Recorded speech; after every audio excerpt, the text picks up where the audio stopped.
All right, ladies and gentlemen, and we welcome you live to Salem Speedway. We are getting ready for our first heat race of the day. I am Adam Otwell, and we are getting ready for an exciting night of racing action with the Iron Giants of the Asphalt. And we're going to get things started with our first heat race of the day. Let's take a look at who we've got in this field. We've got the 41 of Marshall Davis, the 9 of Jordan Cantrell, 54 of Tyler Kruckeberg, and it looks like rounding out the field will be the 63 of Trevor Kruckeberg, and that promises to be an exciting first heat race. That's right. It looks like we're going to have about 5 people in this first heat, and they are lined up. I also see the second heat already in position, so once the action starts, it's probably going to go right into the second heat race and then into the third. So this should be the reverse order of our qualifying, and they actually had to go off of practice laps for our qualifying in the heat. Normally the heat races are set with qualifying, but we had an incident during the qualifying, and we lost one of our trucks that was going to be racing tonight. Who was that, Adam? That would be the 51 of Luke Whitmire. Luke Whitmire was doing his qualifying run. When heading into turns 1 and 2, he got loose and then he hit the wall, and that destroyed his truck. His truck is in the infield right now, and his day is already done. So that is a tough break for Luke Whitmire. And it also was the end of our qualifying. And so since we didn't get to qualify everybody, they backed up and used the practice times that everybody had to determine how we're going to line up our heat races. So a little bit of change from normal because we had to stop the qualifying and get the track cleaned up. The truck ended up on the back stretch real close to where Darren Profit ended up last year after that horrendous wreck we had that stopped the race last year between one of the Kruckebergs. Yes. It was him and Tyler Kruckeberg in the 54. That's right. Yeah. And also we've had a driver change. Driving the number 27 is making his debut in the Bandit Big Rig Series is going to be the number 27 of Trent Bayer. Trent Bayer.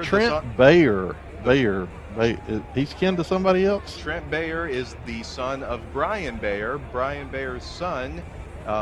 They made the decision around 11 o'clock this morning, and Trent drove down here, and he's going to be making his debut in the Bandit Big Rig Series as we get ready for our first heat race. The trucks are heading out to the track now. Now, Trent's actually been around this racetrack several times in a car. Him and his dad both race on this track, so he's familiar with the track, but he's not really familiar with driving tractor-trailer trucks. He has driven a few trucks around the parking lot. He's a maintenance man, and so he knows how to race, though. He knows how to drive a race car. And so I still think he's going to have a little bit of advantage over some of our drivers on account of knowing how to get around this track. Yeah, and let's take a look again who we've got in this first heat race. There's the 41 of Marshall Davis alongside Jordan Cantrell in the number 9. Jordan made his debut in the last race in Pensacola in the Bandit Big Rig Series. And in row number 2, the Kruckebergs, Tyler Kruckeberg in the 54, Trevor Kruckeberg in the 63, and the 13 of Bob Mitchell rounding out the field in the first heat. And here they come around to the flag stand. They're going to make a few more laps. On the flag stand today, Barry Smedley. Barry Smedley, the flagman here today for the Salem race for the Bandit Big Rig Series. And right now, as we get ready to go green flag racing, I would like to give a special shout out to a few guys who have some birthdays today. First, our very own Trey Fortner. He is our producer in the broadcast today. He is having a birthday today. And also Steve M, who is watching this broadcast. Happy birthday to you, man. Hope you have a happy birthday. Steve M, not what's his last name? Why does he go by Steve M?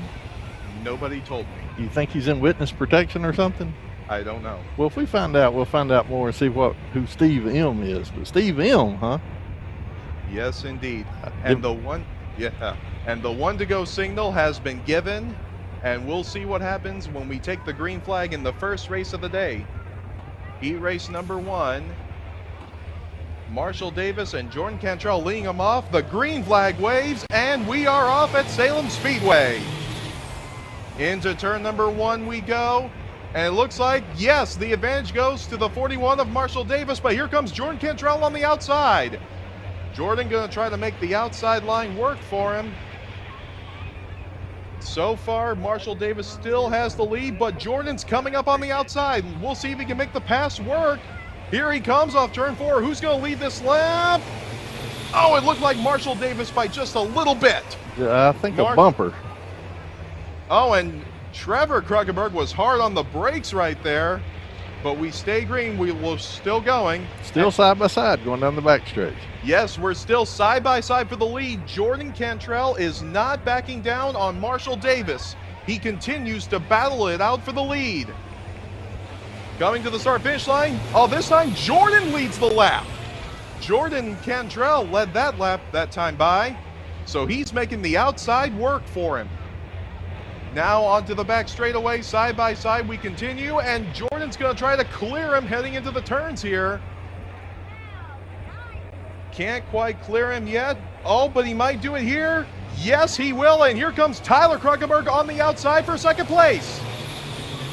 Tyler Kruckenberg now moves into second. Now he looks to run down Jordan Cantrell for the lead. Nicely done by both Jordan Cantrell and Tyler Kruckenberg as Marshall Davis slips back to third. We see that high line a little bit quicker than the bottom. They get up on that high bank, and it seems to be a little faster around this track. A lot of times the passing is on the outside at this track. Indeed it is. As 4 laps have been completed, we have 6 laps to go. Jordan Cantrell continues to hold on, and Tyler is doing everything he can to try to reel him in, but Marshall Davis is not backing down either. Marshall's staying. He could have moved up right there, but he's staying on the bottom. He must think that that's the fast way around for his truck. We got another pass. Yes, here comes Trevor Kruckenberg on the outside of Marshall Davis for third, and he's going to take it. Trevor Kruckenberg now up into third. Now he's trying to catch his brother Tyler for second. Looks like he's going to go to the outside. It seems as though the outside is working for quite a number of guys so far. They get a good run down the front stretch whenever they take the high bank going through 3 and 4. He's doing the same thing in 1 and 2 here. Yeah, here comes Trevor Kruckenberg on the outside looking to make the pass side by side, and he's blasted by Tyler Kruckenberg for second place. Oh, and looks like he got hard on the brakes right there a little bit. Looks like Marshall's trying to move up to that outside now. Yes, he is, but Tyler shuts the door on him. 3 laps to go, but still out in front. Jordan Cantrell has the lead. Jordan Cantrell doing a fabulous job being out in front, but Trevor Kruckenberg is coming up on him. We'll see if he has anything for him in these last 2 laps. This will be, if he stays up there, this will be the first time Jordan Cantrell has seen the checkered flag in the Bandit Series. Last race was only his first race. So here he is the second time out, and he's leading the heat race. Oh yeah, but here comes Trevor Kruckenberg. He's coming right up on him. The white flag is going to wave this time by, but also Tyler Kruckenberg is right behind him as well.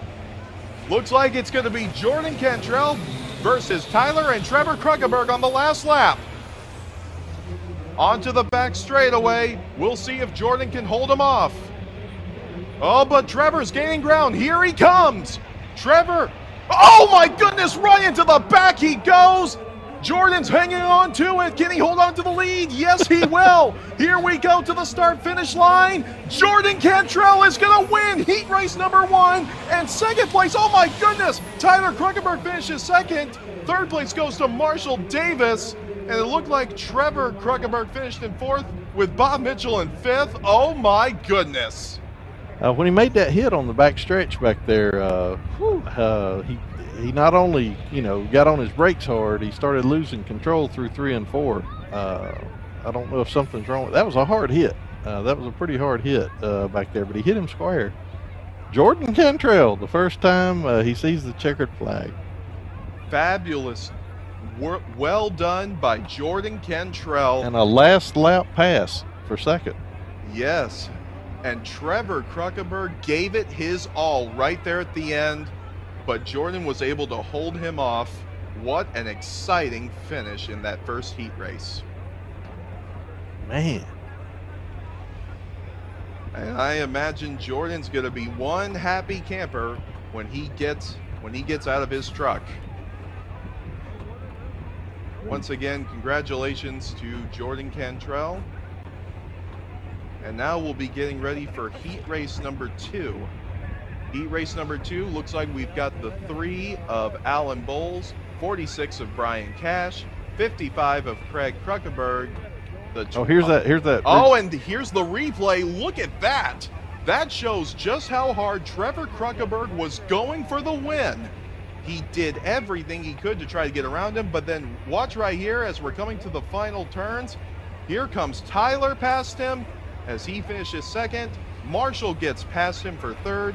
Trevor ends up finishing in fourth with Bob Mitchell in fifth. Looks like Trevor's brakes might have locked up a little bit. You know, obviously when he hit Jordan they did, but I think even going through the turn, he was back in the gas. You can see the black smoke. You know, that's one thing about these diesels. You can tell whenever they put the throttle down, but looks like the truck was struggling there. The brakes might have been locked up a little bit. Yeah, and as one of our Facebook commenters is saying, John Midkiff said that was an attempt at a bump and run, which it was, and it was definitely exciting to watch. Yeah, the key word in that bump and run is to run. But it didn't work. Jordan was able to keep the truck straight. That was about 24,000 pounds of race equipment bumping into each other out there. A little more than bump cars. And now here we go with heat number 2. Alan Bowles and Brian Cash going to lead us off.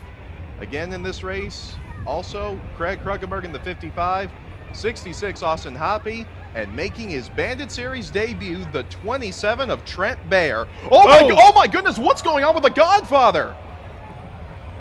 The Godfather just went up in turns 3 and 4 and just hit the wall. Oh my goodness. I have no idea what just happened there.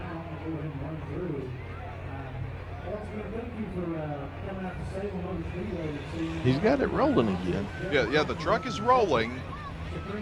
We'll see if we can find out what happened there. Yeah, ladies and gentlemen, we have no idea what just happened, but Craig just went up and into the wall there. Man, that is a shame for Craig Kruckenberg. I mean, the right side of the bumper is bent back, but everything looks straight. Doesn't appear to have anything broke.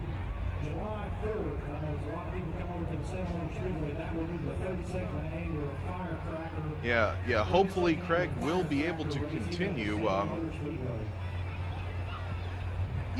There wasn't any contact. It's like the truck just drove right up into the wall.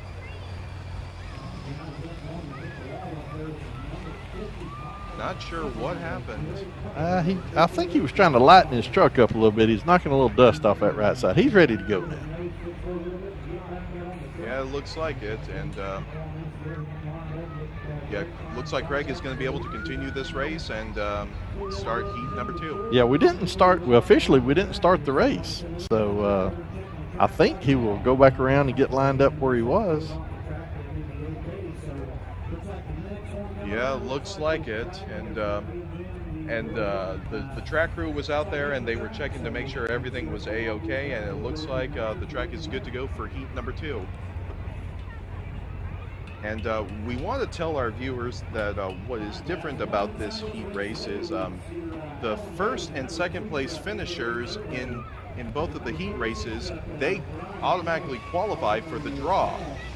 Meanwhile, the others, they will have to compete in the last chance challenge race. And so basically your first and second place finishers of the heat race will be like in the top 6 or 7 of the lucky draw. The Bird's Eye Bullet got bit by that last race out where he had to start almost in the back and had a real strong truck. So your top 2 qualifiers of each heat race, top 2 finishers of each heat race will be starting in the like top 6 or 7. Yeah, all right, and we're going to see if we're going to get a 1 to go signal right here. Yes, we are. We got a 1 to go signal. 1 to go signal has been given. As Alan Bowles and Brian Cash are going to lead us off here. And we'll see what happens in this second heat race. And like the first one, it'll be 10 laps. Cash, Money, and Turbo on the front row as we get ready to take the green flag. Brian Cash with a strong second place finish down in Pensacola, our last time out. Yes, indeed. And we'll see what happens here as we take the green flag. And we are racing with the Bandit Series. Heat race number 2 has officially begun. Off the start into the back straightaway, side by side for the lead we go. Alan Bowles has the lead. Oh, we're going to go 3 wide onto the back straightaway. 3 wide right here. Oh, my goodness. Austin Hoppy was down there in the dirt. If you got 3 trucks 3 wide on a track, sometimes one of you has to drag one tire in the dirt to make it stick. Yeah, Austin Hoppy got a little loose heading to the start-finish line, but he holds on to it. Meanwhile, side by side for third, Brian Cash and Austin Hoppy. Brian Cash almost going into the wall there as Trent Bayer moves into fourth. Meanwhile, Alan Bowles leads the race with Craig Kruckenberg running in second, but Austin Hoppy trying to reel them in. Man, Austin was on the inside for that 3 wide battle, and fortunately now they're all stretched out and a little bit away from each other, but Austin Hoppy's I think he's gaining on the Godfather in that two-tone multicolored truck coming up on the blue truck of the Godfather. Yeah, here we come to the start-finish line. Austin Hoppy trying to gain a little ground on Craig Kruckenberg as Craig Kruckenberg tries to reel in Alan Bowles while he is out in front. I would say comfortably out in front, but we're about to get a battle for second, it looks like. Yeah, Austin Hoppy really gained ground in turns 3 and 4 right there, and he has caught Craig Kruckenberg for second place. As we head to the back straightaway, Austin Hoppy, he might gain a little more ground as we head to the back straightaway and enter turns 3 and 4 again. Into the turns. Craig Kruckenberg holds on to second, while Austin Hoppy trying to get around him. That was a quick view of the live shot out of Craig's truck we saw with that blue hood. He's in that second place position. Austin Hoppy with that 3-colored scheme. Austin Hoppy in that orange 66, while Alan Bowles in the number 3 leads. And now here we go into the turns again. We have already passed the halfway mark as we rode on board with Craig Kruckenberg. That's a view of what Craig is seeing inside that Bandit Series truck, and that's what it's like to ride alongside him. 4 laps to go in this race, and so far Alan Bowles has led every single lap, but Craig Kruckenberg and Austin Hoppy are going to try to make him earn it.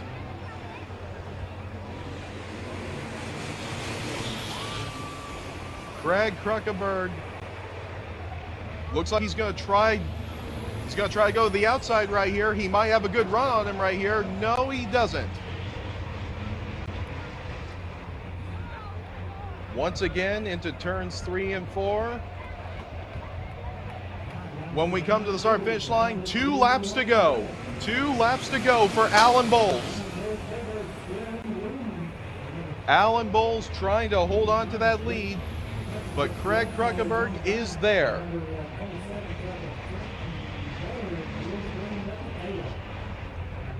Riding on board with the Godfather, Craig Kruckenberg. Here we go. White flag is in the air. White flag is out for Alan Bowles if he can hold on to the lead for just a few more turns. Turbo living up to his name. Can he hold him off for just a few more turns? And it looks like Alan Bowles is going to hold on to it Your winner of heat race number 2 is going to be number 3, Alan Bowles. Second place goes to Craig Kruckenberg. Whoa! And Austin Hobby gets a little sideways, finishing in 3rd. And rounding out the field, the 27 of Trent Bayer.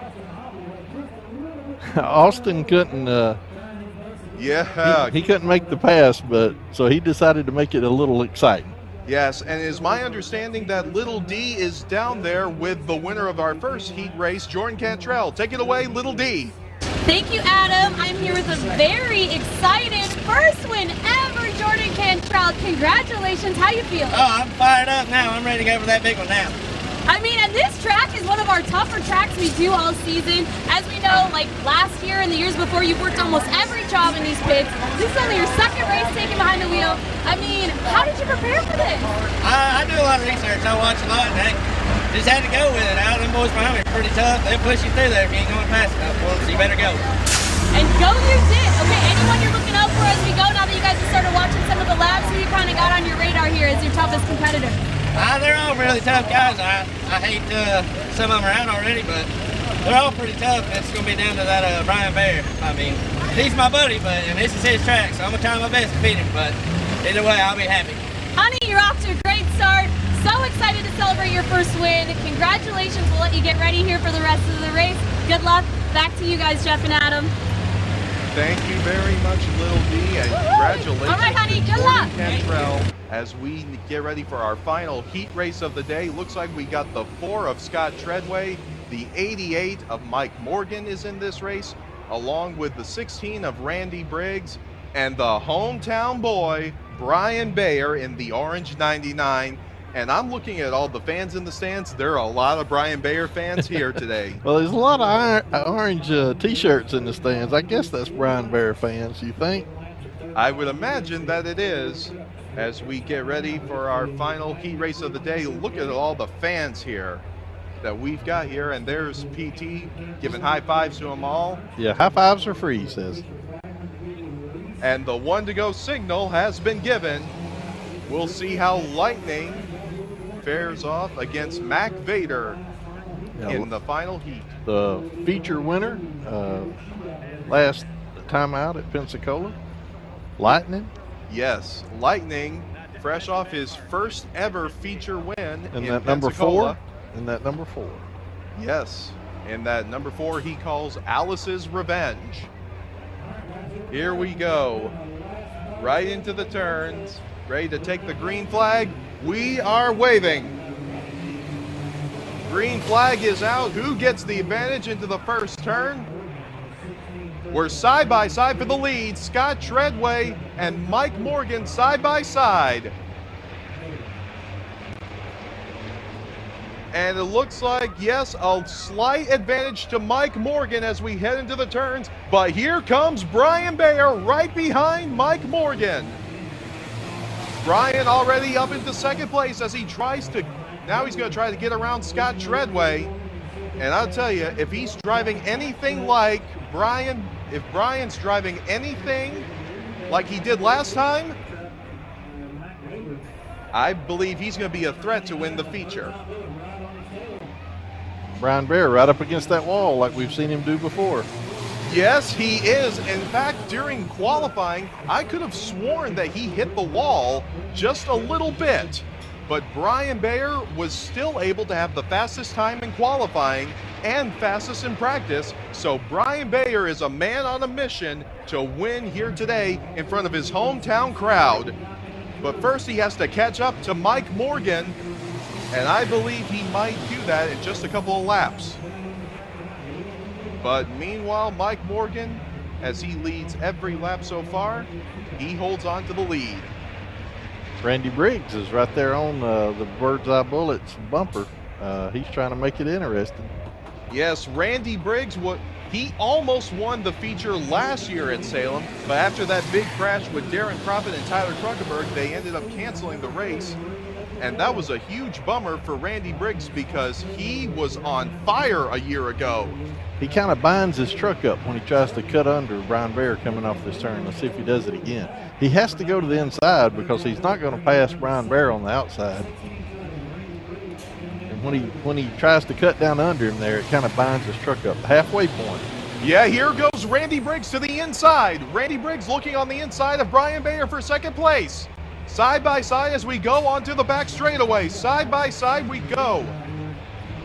Mike Morgan still leads as the battle for second and third, it heats up. And it'll be 4 laps to go. Brian Bayer holds on to second, but he knows Randy is there. Onto the back straightaway, side by side again for second and third. Oh, and Randy gets loose. Randy got a little loose there, but he holds on to it. He is making Brian Bayer. Randy Briggs is doing everything he can to get. Oh, and he's loose again. And that back end stepping out on him when he's trying to turn under Brian Bayer. Randy in that 16, he's losing his back end coming around. All right, here we go onto the back straightaway again, into turns 3 and 4 again. 2 laps to go. 2 laps to go for Mike Morgan. He has led every single lap. And meanwhile, Brian Bayer has been doing a tremendous job at keeping Randy Briggs right behind him.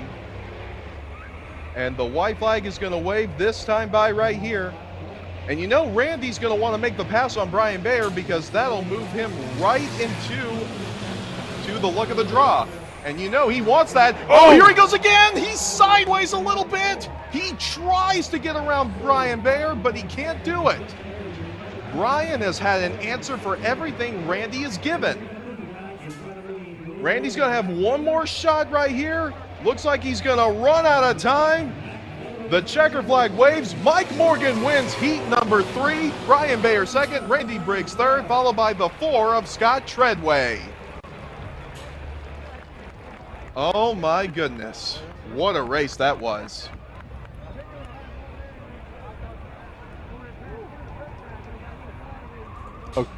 We got a pre-tape interview that we're going to show.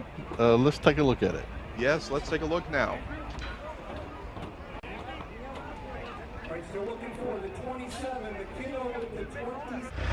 What's up, Bandit fans? I am here with Brian Bayer, our hometown hero, back here in Salem. How does it feel to be back home on your hometown track? Hey, it's nice to be back. It's hot out here though, ain't it? I mean, we down in Florida, it's cooler down there, but yeah, it feels good to be back here. This is our stomping grounds here. And all the guys have already said this is kind of like your track, and they're all worried and gunning for you. How do you kind of prepare for a race? Because obviously it's a little different when you're in the trucks versus cars and things like that. How do you prepare for it? Yeah, it's definitely different running the cars versus trucks. These things are 14,000 pounds. We're like 3,300 pounds. There's a big difference there, but the lane on the track, you know, it's all the same. You got to drive the thing. These other drivers are getting better every time they get back here, so they're catching me. So it's gonna be tough for me.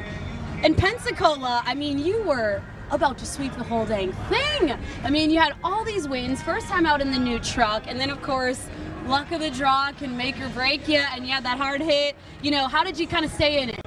Yeah, we had some luck. I ran some good races, won 3 out of 4 races there. That luck of the draw, like you said, that killed us. You were the bearer of bad news on that.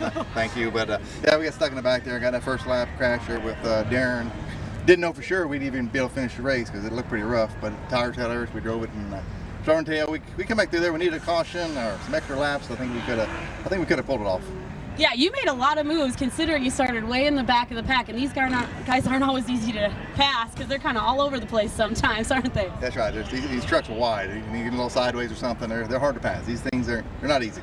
And I know today is kind of an extra special day for you because you actually have your son racing today in his first race in a truck ever. So that's got to feel pretty cool to you, doesn't it? Yeah, he just found out about an hour ago. We didn't know about it. They needed a driver, and I said, "Hey, Trent, what are you doing?" So I can tell he's a little nervous, but he'll be all right. He's got some laps around here, so he'll be all right. Have you two raced each other before? Oh yeah, he's got a car. We run the same class.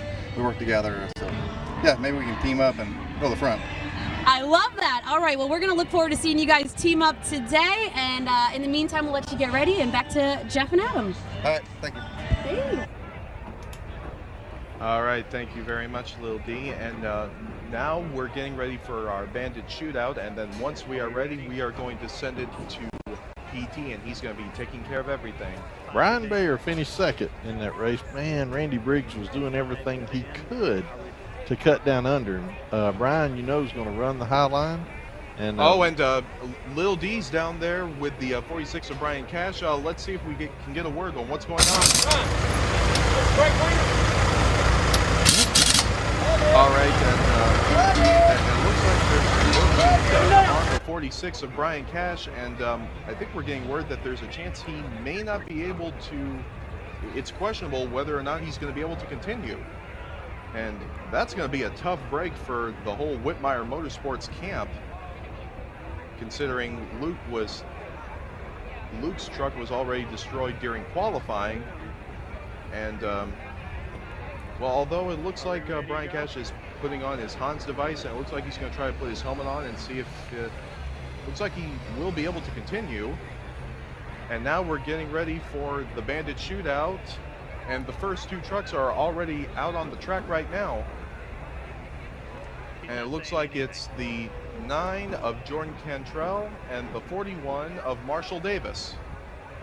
Again, these are going to be decided by the qualifying time instead of the practice time instead of the qualifying time. Normally we do the shootout with the slowest qualifiers, but since qualifying was cut short, we had to fall back to practice to determine these.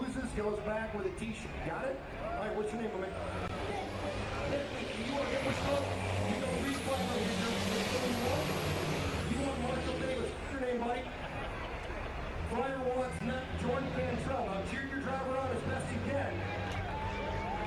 Marshall Davis with a huge stunt right now over Jordan Cantrell. Marshall Davis, we call him Pigpen. Cheer your driver on, Bentley. Yeah, first place, and you got it right there. All right, sorry, my main man. High five. You got a t-shirt. Heading back home, you're still good. Was it Bentley or Brent? Bentley, what would you do with $100 if you got it? I'll spin a toy. A toy? Any particular toy you'd get? Trackmaster Thomas. Trackmaster Thomas. That sounds like an awesome toy. I love it. Which, man? Ryder. Ryder. All right. Who's your number is 63. So you got Trevor Kruckenberg. All right. Now, Brantley, your driver Marshall Davis went for like 12 in a row 2 weeks ago for Pensacola. You think he can go king of the hill here, the Bandit shootout the whole time? Yes. All right, he's hoping for, because he's gonna win $100 if he does. Now we've upped the ante. The third place person gets $20. The second place person gets $50, and then the top prize is $100. All right. Hey Ryder, what would you do with $1 if you got it? A what? Semi. A semi. Nice. Up top, he's gonna start dropping. I love it.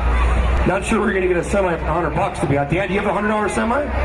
He does got a $100 semi. Well, you could have two of them then. That'd be good. That'd be good in that outside your garage, I bet. Come here from, buddy. South Boston. I love that. All right, let's see what we got. Green flag racing here. Trevor Kruckenberg versus Marshall Davis. Big man. Cheer these drivers on. Good start from Marshall Davis. Now Marshall Davis gets the juice inside. Trevor Kruckenberg ran into somebody in that first heat race. Look at Trevor Kruckenberg. Here he goes. He's going to try to take him on the inside. Pedal to the metal. Here they come. Still Marshall Davis. All right, Ryder. Best of luck in that semi next time, bud. All right, who's up next? We got team, still good to go, 13, Bob Mitchell, the Iceman. All right, my man, what's your name? Mason Dunn. Mason Dunn. And what would you do with $100 if you got it? Probably to the store and buy something. Buy something. That's pretty cool. That's original for sure, man. Hey, what do you want to be when you grow up, Mason? A racer. A racer. I love it, man. Very cool. What do you want to race? I can't. I'm not a cable, and my mic doesn't. Probably trucks or something. That's pretty. You want to say hi to mom at home? Okay, does this have an audio? Want to say hi to mom or anybody at home? Yeah. You want to say hi to? My dad. Your dad, what's his name? Still done. Phil Dunn. That's him right there. I don't have enough pants. That's it. Phil Dunn.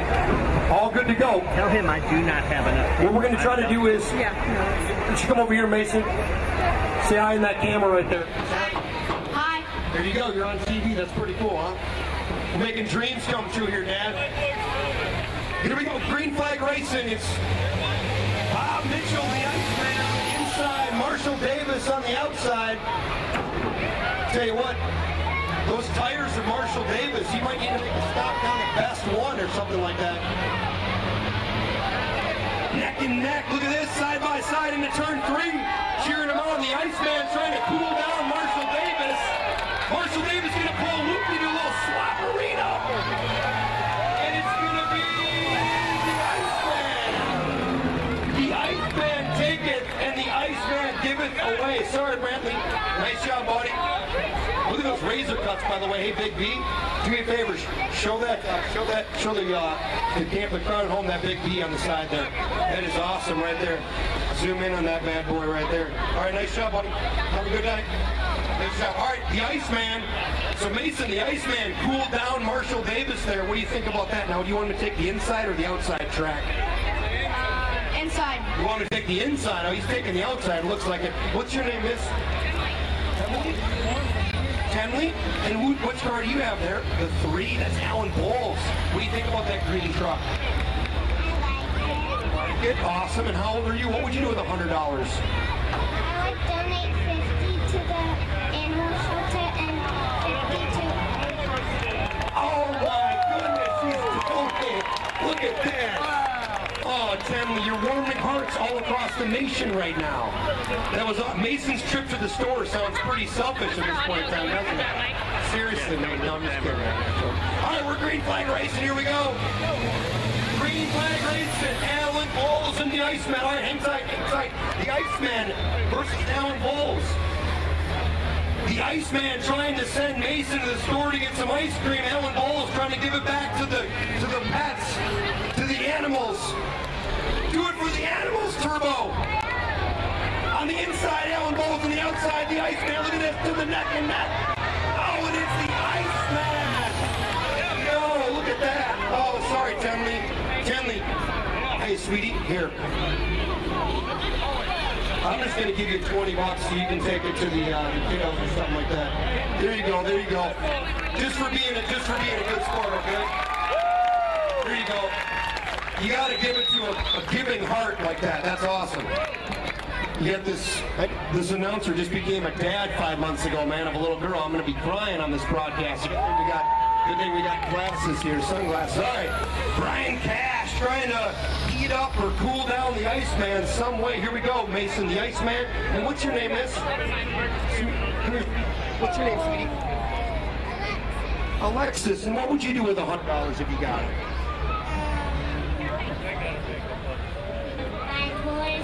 Buy a toy or something. I like that. That's pretty cool. All right, you got 46, Brian Cash, okay? You're cheering for Brian Cash. Mason's still trying to get the Iceman to cool down the rest of these drivers. Here we go. I think they like the start. We're green flag racing. Here we go. Bandit shootout for $100. The top prize of $100. Third place is 20. Second place is $50. Here we go. Brian Cash and the Iceman. Bob Mitchell out of Wisconsin, the Iceman with a big lead right now. Does Brian Cash have enough to catch him? We're going to try to take the inside.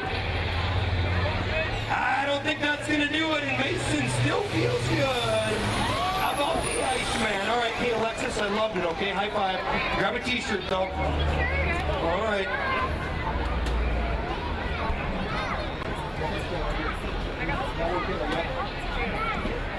All right. Yep. All right, here we go for 27. That's Trent Bayer. Oh, look at this guy. He's got a Brian Bayer shirt on. All right, what's your name, buddy? Tanner. Tanner, what do you think about Bayer here? Good. Good, yeah. He's first time. You think he's going to crush on this track or what? Yeah. Yeah, all right, here we go. My main man Tanner against Mason. Tell you what, Trent Bayer, he's they call him the bird's eye BB, I'm hearing. That's like a small version of the bullet. You think he's got it? Or is he like you think he's going to be good? You think he's going to crush it, Tanner? That's good. All right, Tanner, what would you do with $100 if you got it? Yeah. That's good. Yep. That's what I'm talking about. If you think about it, that's probably the most correct answer. What do you do with $100? Yeah. Here we go. Cheer these guys on. Here comes the Iceman with Trent Baer. On the inside, the bird's eye BD trying to make a name for himself at the track of his papa. Why not? Here he comes into turn 3 and the inside. Here comes the BB. Make some noise. Still gonna be the Iceman. The Iceman. You're good to go, Mason. Sorry, Tanner. Nice job, buddy. Still get a t-shirt out of it, okay? Hey, Tanner, is it better to say yes or better to say no? Yes. Told you, baby. That's what I'm talking about. Why say no when it feels so good to say yes? All right, Tanner, nice job, buddy. All right, 55. Here comes the Godfather. What's your name, buddy? Calvin. Calvin. Now, one thing about the Godfather, he loves making people smile, and he also loves giving away money. Okay? Loves giving away money, does the Godfather. Now, Mason, Bob Mitchell can still choose sides. Do you want, hey, Mason, do you want Bob Mitchell to take the outside or the inside? Ooh, he took the inside. Oh, look at this. Are they going to bounce? Oh, they're bouncing each other. Look at this. Bumping and rubbing. Here we go. Bumping and rubbing's racing. The Godfather, big start here. Bob Mitchell trying to go to the inside. Godfather on the outside. Making it work. Look at this. Here we go. Calvin wants 55. Mason wants the Iceman. Godfather looks good right now. Cheer him on, Calvin. Here he goes. Oh, the checkered flag goes to the Godfather. Not a bad run, Mason. Not a bad run by the Iceman, though. How about make some noise for number 13, the Iceman there. Nice run by the Iceman for sure.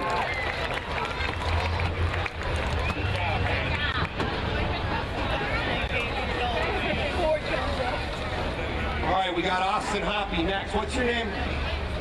ABC. Awesome. And how old are you? 10. 10. And what would you do with $100 if you got it? Give it to your parents. That's awesome. That's very sweet. Do you feel like they would have a better idea of what to do with it, or what? Like invest it or something? I think my dad would spend it. Oh, here we go. What would your dad spend it on? Don't look. Cars. Okay, well, she probably knows Dad pretty well. That's why Dad's here at the track along with the kiddos. All right, here we go. We got Austin Hoppy, Dr. Diesel, 66, Calvin the Godfather, 55. All right, here we go. Green flag racing. Here we go. Green flag racing. They like, look at Austin Hoppy. He's a little loose right off the start. Godfather likes his start right there. Cheer them on. Cheer them on.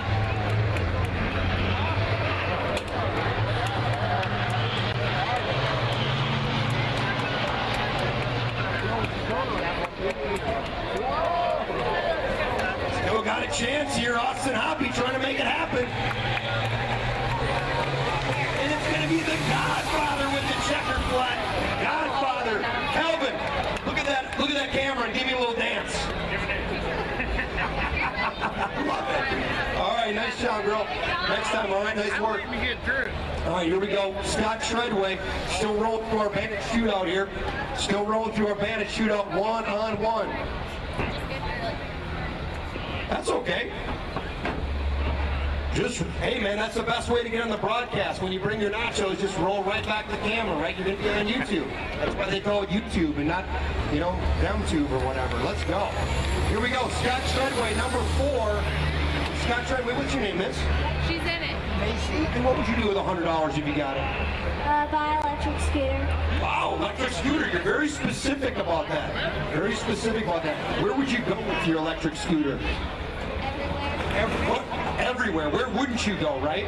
That's the thing about an electric scooter is it's about freedom, right? It's about freedom for Macy. Macy, are you 10? How old are you? 11. All right, that's pretty close. Here we go. Scott Treadway. Now, he was our winner last week or 2 weeks ago in Pensacola. Look at this. Here comes the Godfather, though. Good start. Should clarify, he was a main event winner. Treadway on the inside. Godfather trying to take him on the backstretch. Look at that straightaway speed there. Calvin likes to see it. Macy's trying to give Scott Treadway some. Oh, look at this on the inside. Here comes Treadway.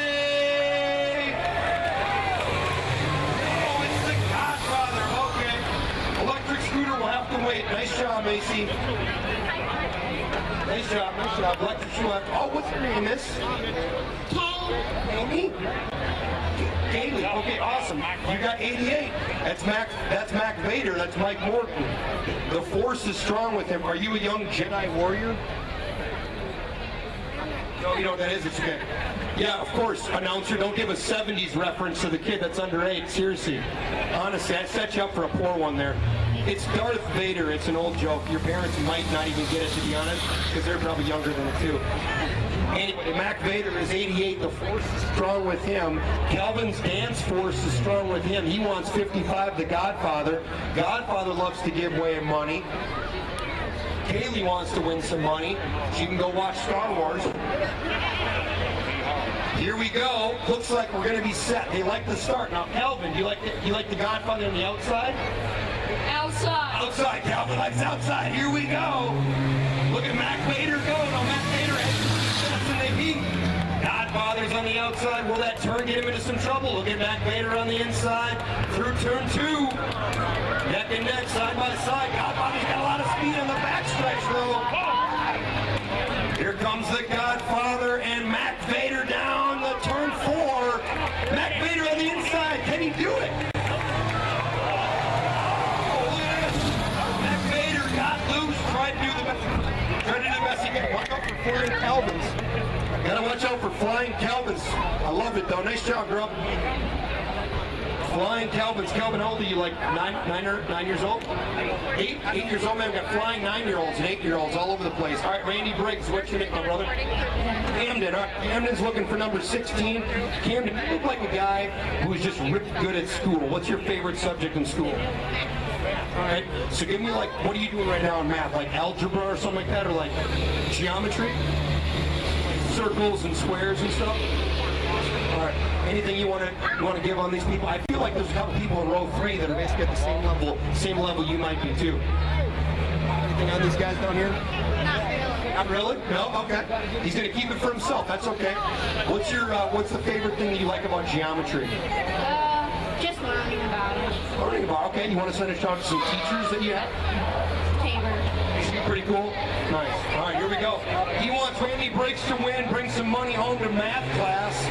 Green flag racing. Now, Randy Briggs was getting awfully loose. He was getting awfully loose in that heat race, trying to make it happen over Brian Baer. Oh, he's going to get into Craig Kruckenberg in the back. Here he comes. Here comes Randy Briggs on the inside. Look at this. Can he hold it on turns 3 and 4? Ladies and gentlemen, Randy Briggs in the 16. Oh, it's the Godfather. And watch out for flying 8-year-olds. Love it. Nice job, buddy. Couple left, huh? How many we have left? What's your name, miss? And what would you do with, oh, look at this. Do you know Brian Baer? Yes. Oh, you know him. He's your Godfather? So it's Haley, right? So Haley's Godfather versus the Godfather right here. Oh my goodness. Can you believe that? The Godfather versus the Godfather. Oh my goodness. All right, well, let's see here. Battle of Godfather. Let's see what we got. Ladies and gentlemen, who in the crowd wants to see 55 Craig Kruckenberg, the Godfather, win? All right, who wants to see 99 Haley's Godfather win? Oh, the hometown guy versus the Godfather of the Bandits. Haley's Godfather versus the Bandits' Godfather. This one's going to be exciting. Haley, what are your favorite dance moves? Because Calvin almost hit me about 4 times with his. Do you have celebratory dance moves or no? Oh, she's good. Okay, here we go. Brian Baer versus the Godfather. This one's going to be good, folks. Neck and neck. Pay attention. You may not need the entire seat for this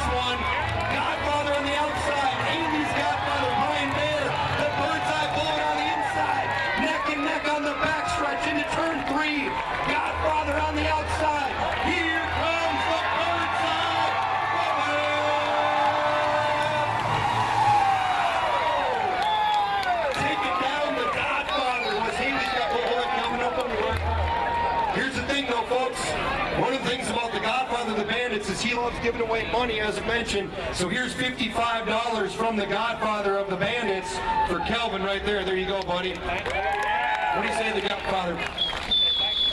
Thanks, Craig. Nice, there you go. All right, here's our cash over here.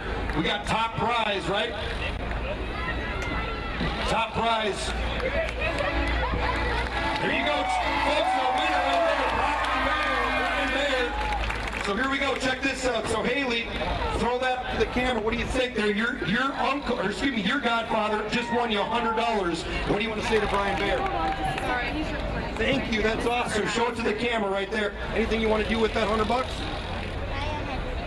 Buy a hoverboard. A hoverboard. That's awesome. Okay. Well, Brian Bear just helped do that. Okay. High five, all right? Oh, hey, by the way, because we have the extra second and third, here's another 50 bucks for Calvin over here, so he wins another 50 bucks. And where's our third place? Camden, he wins 20 bucks as well. Did anybody have 51?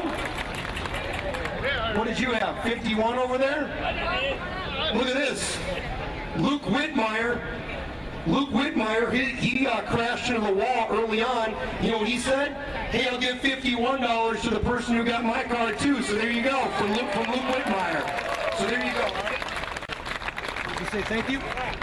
All right, she says thanks to Luke Whitmire. Tell you what, we're all having a good time here. It's just cash going out the door. Everybody's getting cash here at the Bandit Series race. I better be careful when I say that, because Zuckerberg Craig is going to probably say, don't tell everybody they're getting cash, but there'll be cash for the adults later with the tennis ball contest, with the main feature. It's all fun and games. It's cash, it's prizes, it's awesomeness. It's right here at the Bandit Victory Series. Salem Speedway. We'll send it back to you guys. All right, and ladies and gentlemen, right now we're going to send on down to Little D, who spoke with Luke Whitmire and Brian Cash. You know, tell us what happened earlier. We were trying to do our best for the pole. You know, I was fourth. I was running real hard. I was trying to pass Bob, and I was running the truck really hard. The truck's a little abrasive, a little rough. Anyway, we're not sure if I blowed a tire or if one of my U-bolts broke on the steer axle. But as I was in the middle of turn 2 over there, and it turned loose. I had the steering wheel turned all the way, and the truck turned right by itself. So I hit the wall, probably 100 miles an hour. We tore it up pretty bad. Maybe they'll show you some pictures of it. But it's all right. We got another truck in the shop. We'll get her painted up. We'll put a slap of 51 on there, and hopefully we'll be back in 2 weeks. You know, everybody at home. I'm safe.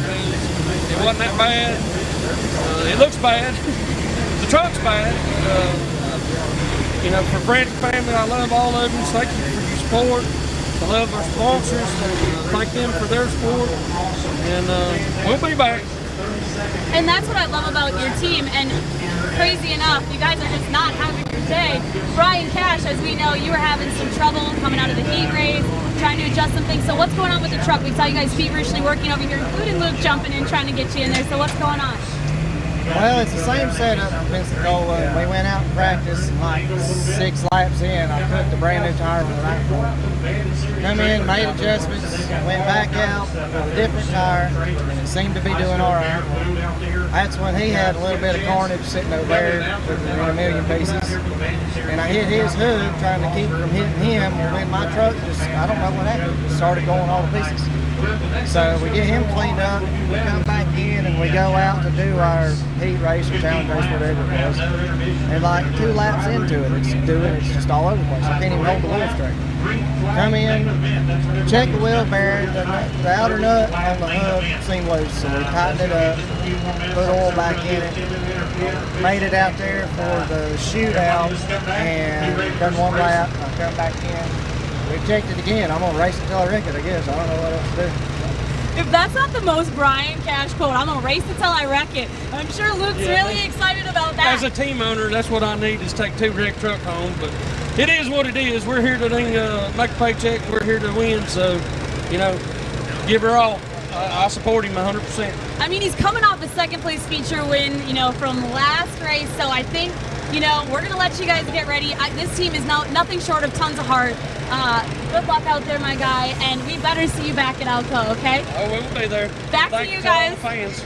Thank y'all. We couldn't do it without you. Thank you Back very to you, much, Jeff and Adam. Lil D, and I gotta say, that's a tough break. Thank you, guys. Thank you. We All also right, have a let's go. pre-tape All our money. interview with Craig Kruckeberg, and we'll send it to that interview right now.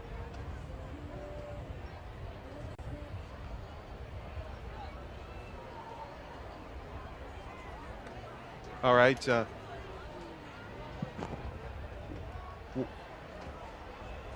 right. We'll send it to him in just a little while. Craig was Yeah, wanting to talk about the rule change. The reason that we're not doing the luck of the draw, you know, for the whole field. We're going to actually let the heat races determine like the first 6 or 7 positions. We ended up with Brian Baer in the lead, and so winning the shootout, so there won't be an extra person in, so it'll just be the 6 that won the first and second place finishes of the heat. So that'll be the 6, and that'll be in the luck of the draw. That is correct, and right now we're getting a look at the 99 of Brian Bayer. Brian Bayer has so far been on a roll right now, and if you could hear the audience when Brian Bayer won the Bandit shootout there, they were going absolutely crazy. Well, you could hear it whenever PT said, "Who's cheering for the Godfather?" The Godfather gets a lot of support with this series when we travel around, but it's hard to beat out the Bird's Eye Bullet here at its home track. There were a lot of Brian Baer fans in this stadium. So whenever he crossed the finish line first and won his second shootout, you know, he's the only winners we've had of the shootout this season. He's sweeping the shootouts right now. Yeah, and another difference between the challenge race as opposed to the heat races, this race will be 15 laps instead of 10. That's right. And so what this challenge race is now, it's going to be the rest of the field is going to take a race to see how the feature order will be. D is down there with the Godfather right now. Yes, and we're going to send it to Lil D right now.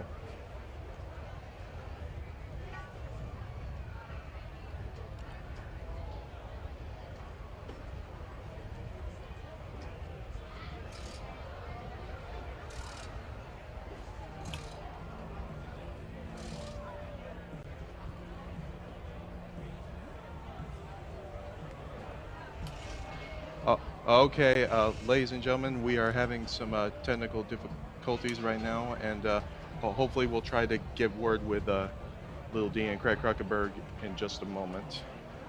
As I was saying about Brian Baer, he's sweeping these shootouts. His designee was the winner of $100, and one lap around this track. He knows how to get around it. He had to make the pass on the inside, though. Normally, he likes to get up on that wall and ride the rim, but he had to pass the Godfather on the inside because the Godfather got lane choice. Now, what they're going to do, so we've got 2 winners of each heat race. We got a first and second place of each heat race that's going to be in the luck of the draw that will determine the top 6 positions. The rest of the field will be determined by this challenge race. So everybody except for those first and second place finishers in the heat race is going to race in this challenge race, and it will determine the starting lineup of the feature race. So the luck of the draw will determine the top 6 qualifiers, and then 7 through 14 will determine the rest of the field. So we're getting lined up for the challenge race right now, but D is trying to get lined up with the Godfather. Yeah, hopefully we can get a word, and I gotta say, I'm really looking forward to the challenge race 41 of Marshall Davis and the 63 of Trevor Kruckenberg are in this race. So how much of the heat races, we had Trent Bear that was just kind of taking it easy, getting a feel for the truck. He's going to have an opportunity to race in this challenge race. He knows to get up on the outside. I'm not sure if he's as good at it as his dad. His dad gets right against the wall whenever he's coming up through the field. Be interesting to see if Trent does that also. Mike Morgan likes to get up against that wall also, but I'm interested to see how this challenge race is going to finish up by determining the rest of the field, and we'll have the first 6 set with the luck of the draw, and then the rest of the field with this challenge race. Well, once again, though, Luke Whitmire, a lot of people, Luke Whitmire fans, won't be racing. He talked about it in the interview. Hard collision in practice and qualifying, and so he's done for the night. But we was all concerned about his safety there initially. He hit the wall hard. It made a big impact, and that was before we were on air. But that's the reason he's not racing in this race. Now, who was it that's watching the race tonight? The birthday boy? I believe his name is Steve M. Yeah, did we find out what the M stood for? Why is it Steve M?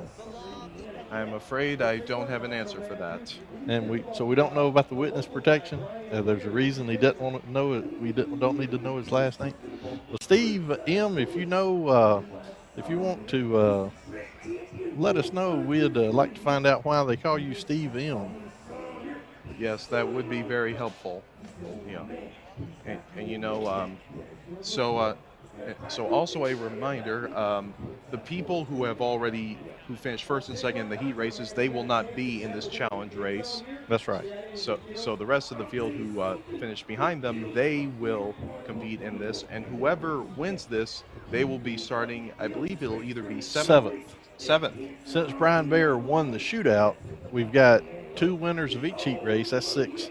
Brian Bayer was one of the winners. And now I understand we are going to throw to a pre-tape with the driver of the number 16, Randy Briggs. So let's go to it now. What's up, Bandit fans? I am here with our number 16, Randy Briggs, back from not the most ideal start in Pensacola, right? We had a rough time there, Danielle. It was our worst outing. We've never not finished a race with this truck, at least together, Michael and I. So that was hard to do, to pull in, but we did it for the safety of others and the rest of the truck. Yeah, because I think from what I remember, you guys were working on it during the heat and the challenge and the shootout to try to get out there for the feature, and we only got about 1 lap in. Does that sound about right? Yeah, we only got the 1 lap in, and then we lost steering, basically lost all steering, so we had to come in, and it's kind of hard to drive without one. Kind of one of the most important parts. How long does that take to repair? Are you guys feeling good today? Feeling like we're back in it? Michael's got it all back to normal. He does a good job keeping this truck going, and we put a brand new steering box on it. We're ready to go. And the timing couldn't be more perfect, considering this is kind of your race to take. I mean, you kind of are owed one. Obviously, last year at Salem, we had that huge crash and we didn't get to finish it, and you had lapped like half of the drivers. So how does it feel coming back today? Are you ready to finally get that feature win that you are deserved? Well, I don't know how close we are to lapping guys. Everybody's gotten faster, as you know, and we'll just do the best we can. I think we'll have a good shot at it. I kind of grew up racing at tracks like this, so real high-back tracks in Kansas City and Odessa, Missouri, so I feel comfortable here. He feels comfortable here, and we can't wait to get you back out there to get your revenge. Good luck tonight, my friend, and I'll send it back to you guys in the booth. All right, ladies and gentlemen, we are back here live at Salem Speedway, and we're hoping to get a word with Little D soon, and we'll see if she has anything for us momentarily. Take it away, Little D.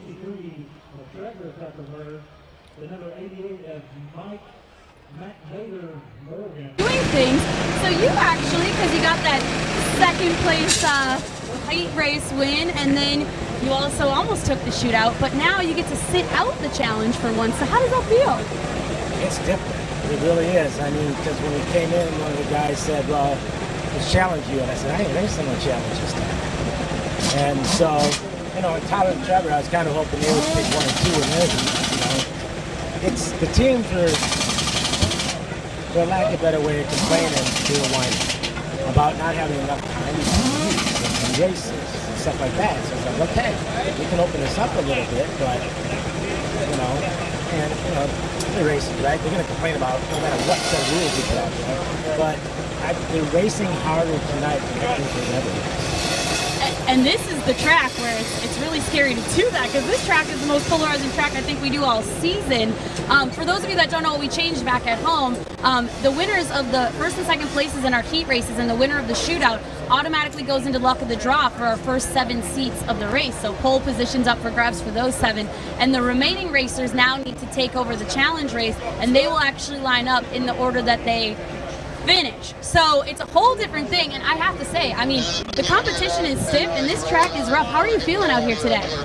I don't know if I'm blinking my eyes when I'm coming into 2. Yes, I am, and yes, I'm rolling. You know, banging my head. It's rough.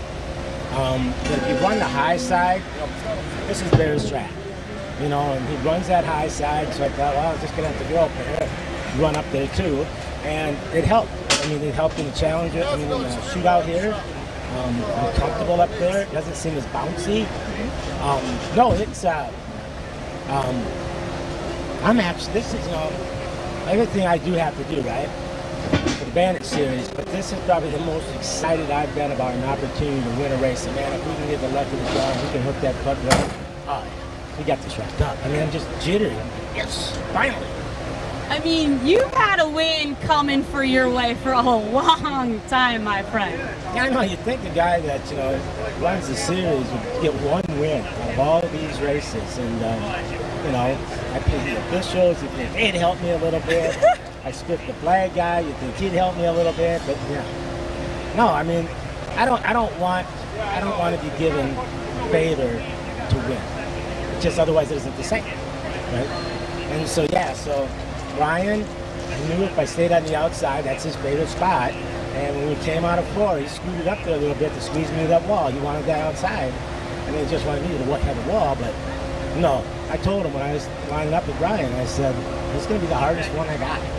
It's a hard one. And Joe says, don't worry about it. The way you're running right now, you got this. And we with 1 truck length. Look good. Yeah, and I started, what, 9th? So, yeah, I'm actually, for the first time in a long time, really excited. And not only an owner and a competitor, but you also have to add in the mix a dad.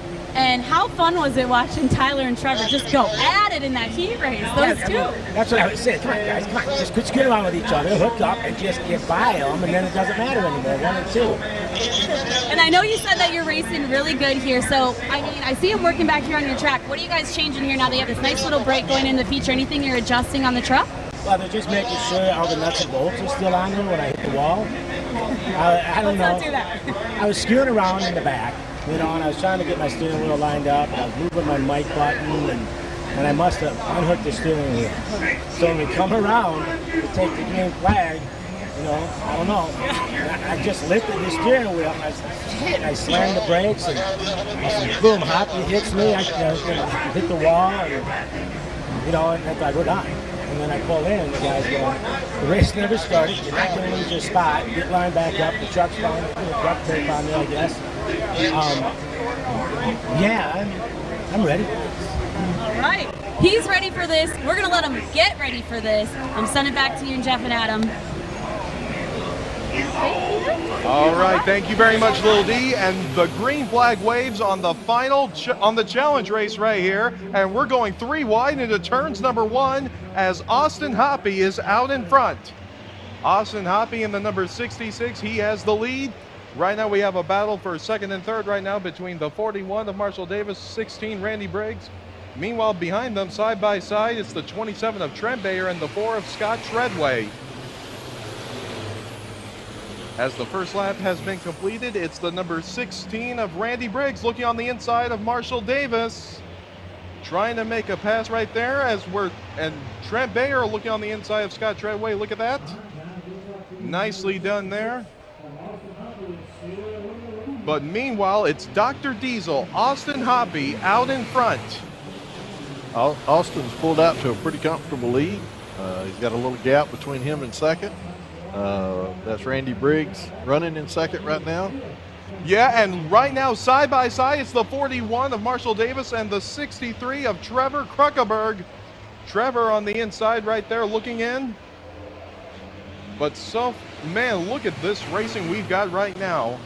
And Austin Hoppy is out in front of all of them. Marshall Davis is kind of leading that second group. We've got a pretty clear first and second place.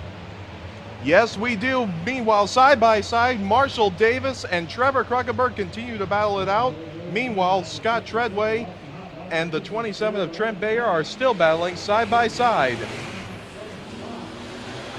Got a battle back there for about 5th place. Again, this is going to be our lineup of the feature race, positions 7 through 14.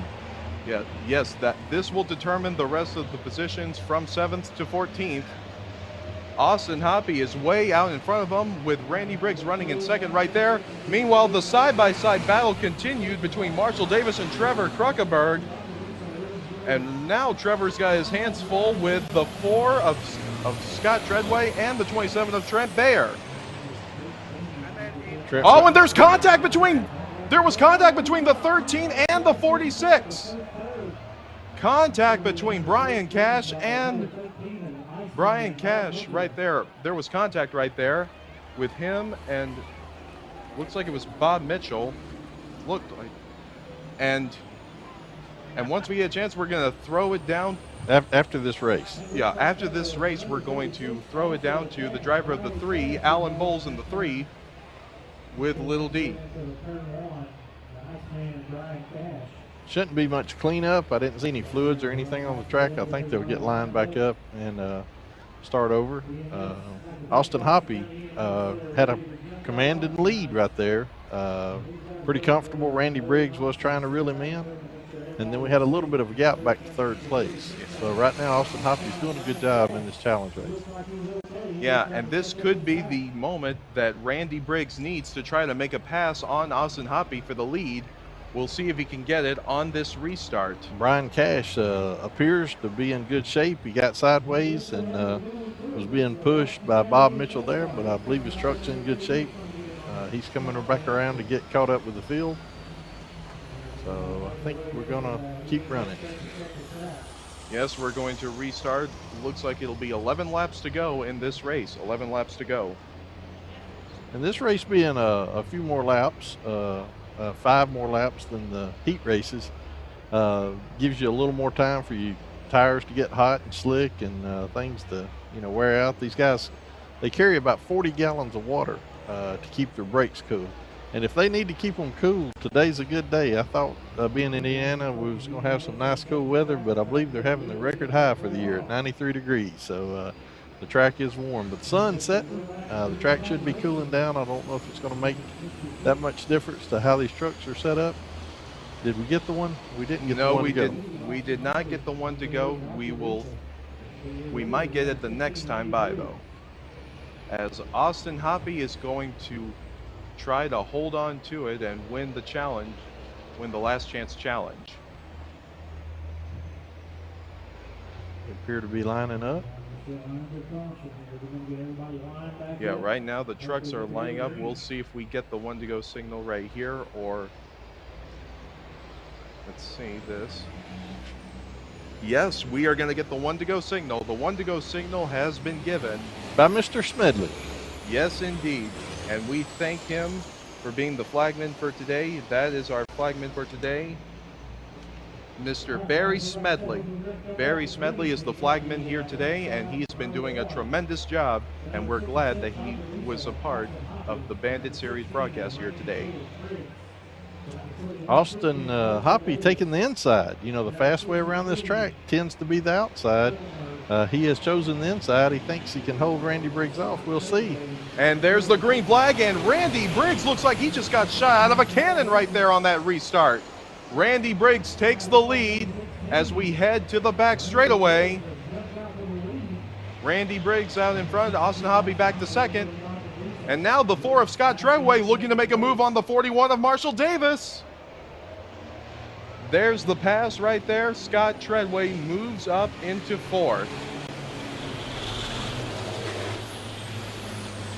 And Randy Briggs' truck sparking a lot going through 1 and 2. The sun's going down. We're getting a little better view of sparks and glowing stuff. So I don't know if the truck's been doing it the whole day or not. But he was loading up his right side of the truck, making something drag in there going into 1 and 2. See if we can see it again as it comes by this time. Oh, and the black flag is being waved. I think they just threw the black flag on Randy Briggs. Yeah. They threw it on Randy Briggs, possibly for jumping the start, I would assume. And that is a tough break for Randy Briggs. Oh my goodness, tough break for Randy. We'll find out. He may have something wrong with his truck though. And now the halfway mark has been reached, and Austin Hobby is now in the lead. And now Trevor Kruckeberg is right there behind him, looking to make a pass. And he might get a shot right here, heading into turns 3 and 4, coming off the back straightaway. And meanwhile, while Trevor Kruckeberg is going to try to make a pass for the lead, the 4 of Scott Treadway is right behind him, looking to make a pass for second. The Pensacola feature winner, Scott Treadway, didn't win his heat. He did win the feature. Here comes Scott Treadway looking on the inside of Trevor Kruckeberg. He's looking to make a pass. He's got a good run on him. Side by side, they come off turn number 4. Trevor holds on to second, but Scott is there. And Austin Hobby is seeing all of this in his rear view mirror. Side by side, they battle it out again. And now Scott Treadway's got the advantage heading into turn 4, and looks like, yes, he has second now. Scott Treadway is holding on to second, but Trevor is still battling it out on the outside. Onto the back straightaway again. Scott Treadway has the advantage in second. Looked like he was going to try to go to the inside of Austin Hobby for the lead, but Trevor stayed with him. As we come to the start-finish line, we still battle side by side. Trevor gets a lot of speed coming off the bank, coming out of 4 there, and he shoots down the front stretch. Scott Treadway seems to be pulling him through the corners, but then going down the back stretch, the same thing, because he runs up high on that banking. He gets a good run coming off. See if he does it again. And when we come to the start-finish line, it'll be 2 laps to go. 2 laps to go for Austin Hobby if he can hold on to it. 2 laps to go, but right now the main battle is for second and third between Scott Treadway and Trevor Kruckeberg, and they're also going to try to get around Austin Hobby. We'll see what happens in these final 2 laps right here. The white flag is going to wave as they head to the start-finish line. Can Austin Hobby hold them off? White flag waves. That time Trevor Kruckeberg was in second place. What's going to happen in these final few turns? Onto the back straightaway, Austin Hobby still leads. Final few turns, can he do it? And to the start-finish line, your winner of the Last Chance Challenge, number 66, Austin Hobby. Second place, Scott Treadway. Third place, Trevor Kruckeberg. And rounding out the field, here comes the 41 of Marshall Davis, 13, Bob Mitchell, 27, Trent Bayer, and 46, Brian Cash. And then rounding out the field, even though he didn't finish the race, was the 16 of Randy Briggs. Man, what a drive by Brian Bayer. A drive by Austin Hobby, I should say. Yeah, Austin Hobby winning that challenge race. That means he'll start 7th. And let's head on down to Little T with Alan Bowles. Thank you guys so much. I'm here with our third heat winner, Alan Bowles. Second heat winner, Alan Bowles. I finally got a chance to talk to you. How you feeling today at Salem? This track, it's rough one, huh? It is rough. Hey, I mean, it beats your truck off pieces, but hey, I think my truck will be good in the main. I mean, I've been saving a little bit more for it and just trying to hold back a little bit, not tear my truck up. You got to, like I said the other day, you got to be there to win it, you know what I'm saying? But I think I've got a good chance to do something here in the main. And obviously this is the first time we kind of switched it up here and you got to sit out the challenge race. So now it's kind of, you get the front half of the deck for a look at the draw. Do you think that's kind of made it more competitive, or how are you feeling about that switch up? Yeah, it made it more competitive. I mean, at least I'm, you know, from 8th place up somewhere or another in there. You know, got to start somewhere good there. But I think that's a pretty good deal. I mean, hey, I get to watch the race a little bit, you know what I'm saying? And we get out here in the main and see what we can do here in a little bit. I hope I draw a good number. I hope somebody draws a good number. I don't know who's going to draw. I hope the little girl or whatever draws puts me up front. All right, well, we're going to let them get ready for this draw right now and let you get ready for the race. We wish you the best here going into the feature, and we'll see if you can get another winner's circle tonight. I hope so. I hope so. Thank you. Back to you guys, Jeff and Adam. Also, too, I can say one more time, guys, if anybody wants to come out, James the top 6. Wyatt already drew the okay, and right now, series is going to be back. He's doing Is the the drawing bottom right slot, now. 6th slot. All right, Wyatt, grab a new one for me, buddy. Get them out and see some racing then. All right, that's a good one. Also, too, I want to thank number 99. sponsors for Forget tonight. there's Brian Baird. He's going to be in the Went in the 9 first and then 99. Cut lawn and landscape. Rich Jackson Oh, he's Auto. going to keep going that side. All right, 55, the Godfather's in the 4th slot. All right, 3rd spot for the like I said, they're out here helping us clear the track, make sure everything goes good and clear. Also, we'd like to 88, thank look at that, Mike Morgan and Matt Bader. All right, the 2nd slot is which one? Give those guys Wyatt, a round of applause. We appreciate 54, everything and then the that they top do. spot is which one, Wyatt? Also, too, number June 3, Alan the Bowles. James O'Connor Memorial. Nice job. It is a non-wing sprint event. Yeah. They've added crown All right, we'll send it back up to you guys. Luck of the draw. You never know what's going to happen here at Salem Speedway for that main event. 30 laps, baby, with all the trucks in the track. All right, thank you very much, Nikki. And we're going to try to get a word with the driver of the 66, Austin Hoppy, momentarily. Congratulations to Austin. He did an absolutely tremendous job dominating in that last chance challenge race. And there you see also down there is his teammate, number 13, Bob Mitchell. Bob Mitchell is down there as well, and Little D is working her way over there. So hopefully we will get a word with Austin Hoppy momentarily. And it looks like Little D is getting set up there right now. So once we're ready, we're going to send it down to Little D with Austin Hoppy. And I gotta say, I really was impressed by it. So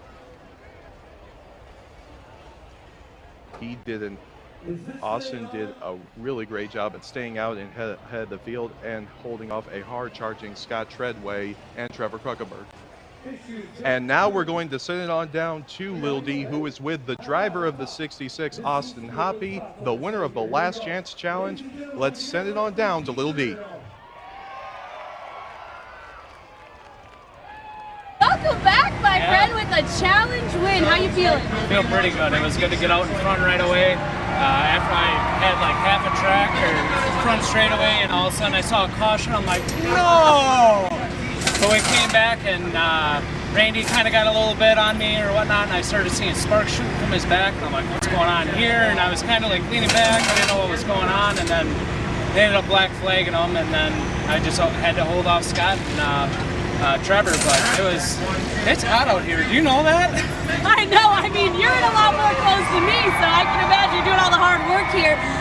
You know, also we were kind of surprised when we reset that you took the low side. Everyone seems to be riding high on this track. How are you feeling? Like, are you going for the low side or the high? Well, so pole's kind of been screwed up a little bit, so I thought I had pole, and radio command told me to get down low, and I'm like, well, I figured I'd be able to pick my line, but yeah, it's running better on the high side. But if I could have, but radio command told me to go down, so I just did it and whatever. So, but it worked out. It worked out. Okay, anything you're adjusting or anyone you're kind of going after here as we go into the feature? I just want to get that checkered flag, man. I'm feeling it, so now it's time to get it. Yeah, it's like you've been building momentum this whole time. You've been right in the thick of all of it every round, so good luck to you. We wish you the best. We'll let you get ready here, and back to you, Jeff and Adam. All right, thank you very much, Lil D, and once again, congratulations Austin Hoppy, number 66. And right now, we're going to get things lined up right here. We're going to be getting ready for driver introductions. You see a lot of the pace trucks are coming out right now. And then we're going to get everybody lined up for driver intros. And then before we get the 30-lap feature underway, we will do a 3-wide salute, and then we will go green flag racing with 30 laps at Salem Speedway. The 3-wide salute is always something cool, and I believe we're going to, we're going to try to get a pre-tape once we can. But until then, we're just gonna wait right here, and then we're gonna get everybody lined up and then get ready to go 30 laps with the Bandit Big Rig Series. And I gotta say, I'm really looking forward to what's gonna happen in the 30-lap feature, because if it's anything like last year, it's gonna be one heck of a show. That's right. What we don't want to do is dump, 20 gallons of oil on the track again, and hopefully we won't have anything like that. But we do have the order of the challenge race finished the way it finished. Austin Hoppy was the winner of that. We're going to try to get a word with him. I see Little D running across the track right now. I don't know where she's headed. She's either going to get with Briggs or Mike Morgan, because I see that's the way she's going. But I see a lot of orange. We've talked, and you see the 99 on a lot of those orange shirts. Those are Brian Bear fans. Yeah, a lot of Brian Bear fans here at Salem. This is his home track. Yeah. All right, and I understand that Little D is working her way over to the driver of the 16, Randy Briggs. She's going to try to get a word with him. Yeah. And right now, and I got to say, that was a tough break for Randy Briggs. At first he had the lead, but then he got black flagged, and that was just a tough break for Randy Briggs.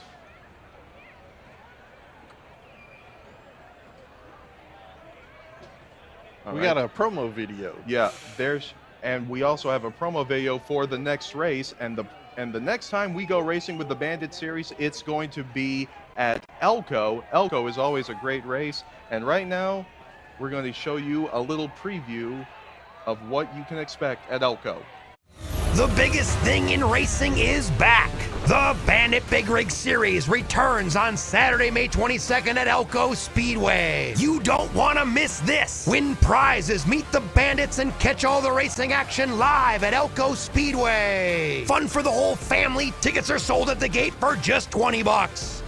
The Bandits are back, and you don't want to miss it. Find out more at banditseries.com. That's banditseries.com. All right, that's what you can expect at Elko, and right now, Little D, she's down there with the 16 of Randy Briggs. Let's send it on down to Little D. Randy Briggs, just to get a quick update, as you know, he was took over that lead from Austin Hoppy here in the challenge race and then had to bow out early. From your perspective, what exactly happened from what you know? Well, the truck, Danielle, sorry, the truck was basically missing. It was cutting in and out, so I'm assuming something with the battery box or something with the battery issue. That's all I can tell you right now. And we know Michael Caesar, your team owner, is over here working feverishly in the background. In the meantime, how do you kind of stay in the zone here and just, keep focused?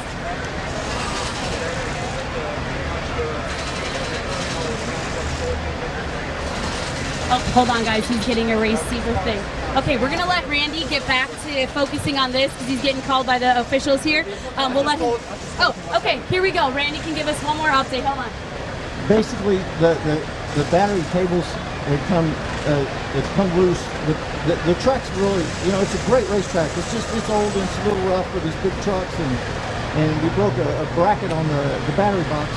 The battery come loose and the cables come loose. So with the spark shooting, the tower told them to pull in for safety reasons. But you're all fixed now and ready to go? Yeah, but we're going to have to start in the very back now. We had to win that challenge race to be able to be in the new draw the way they're doing it. We had to win that race to be in the draw, so now we're going to have to start dead last. So it's going to be a tough challenge with Brian Bear and the rest of these guys.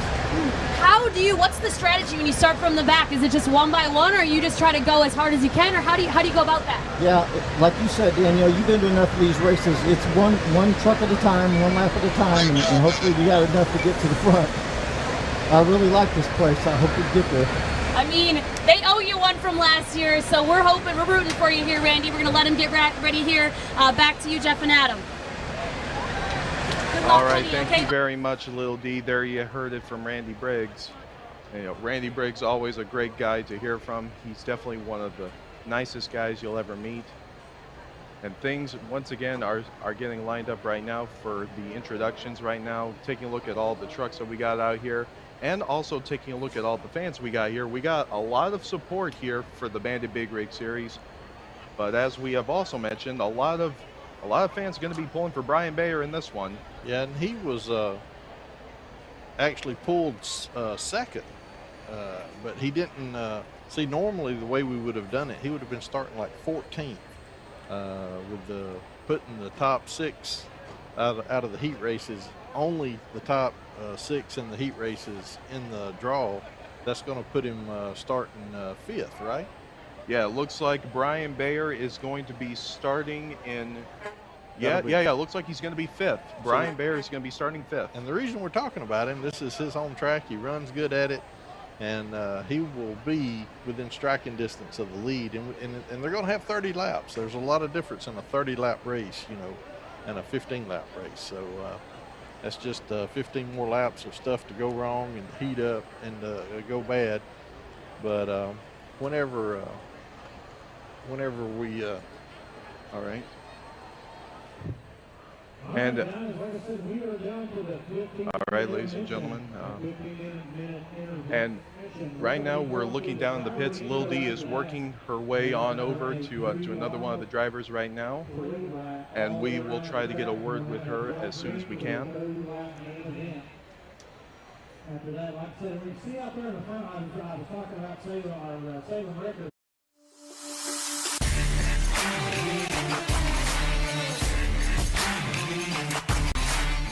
Hey guys, what's up? It's Brandon from Rainey's.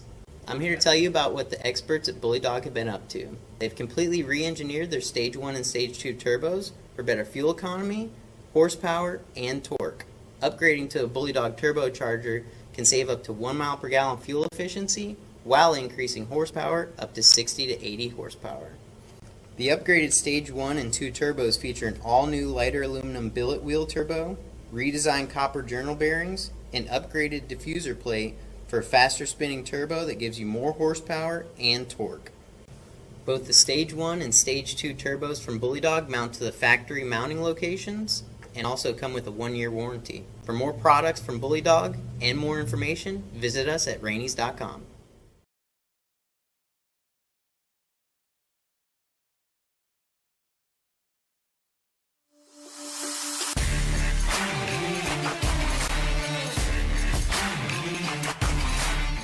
Hey guys, what's up? It's Brandon from Rainey's.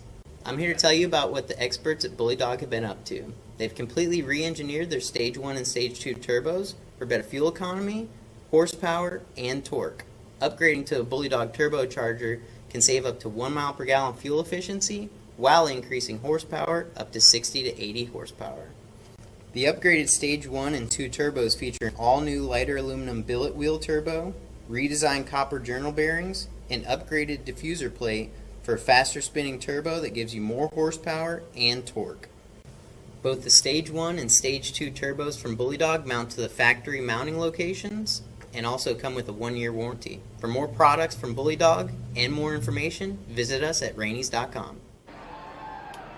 And there you have it from Rainey's, ladies and gentlemen. Rainey's, one of the great sponsors here at the Bandit Big Rig Series, and we, of course, send a special thank you to all the great sponsors of the Bandit Big Rig Series. Without their support, we could not do all of this. And we also want to thank all of you fans for supporting us each and every day we go racing with the Bandit Big Rig Series. Your support, we're able to keep doing this. Yeah, I was glad to see Rainey's on board with us again for this race. They joined us. They're a Florida company. They were a big company down there in Florida, and so they were with us for the Pensacola race, but they decided to come on up here to southern Indiana also. and they also have that hammer lane line of gear for truckers as well. So Rainey's, hopefully they'll be with us the rest of the season. Yes, once again, we thank Rainey's for coming on board. And I'm looking at the field right now and how it's going to be going. And right now, we understand that Little D is down there with the driver of the number 88, Mike Morgan. We're also pre-taped. No, we got a pre-taped interview with Mike. No.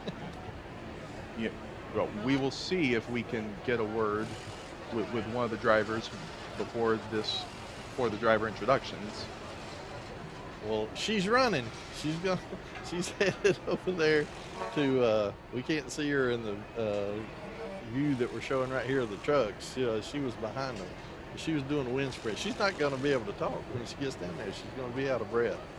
But I wish we had clocked her. I'd like to see what she run the 40 in right there. But yes, indeed, yeah, I'm looking at all the drivers that are in this field, and the way it's going to be lined up, it should be an exciting start.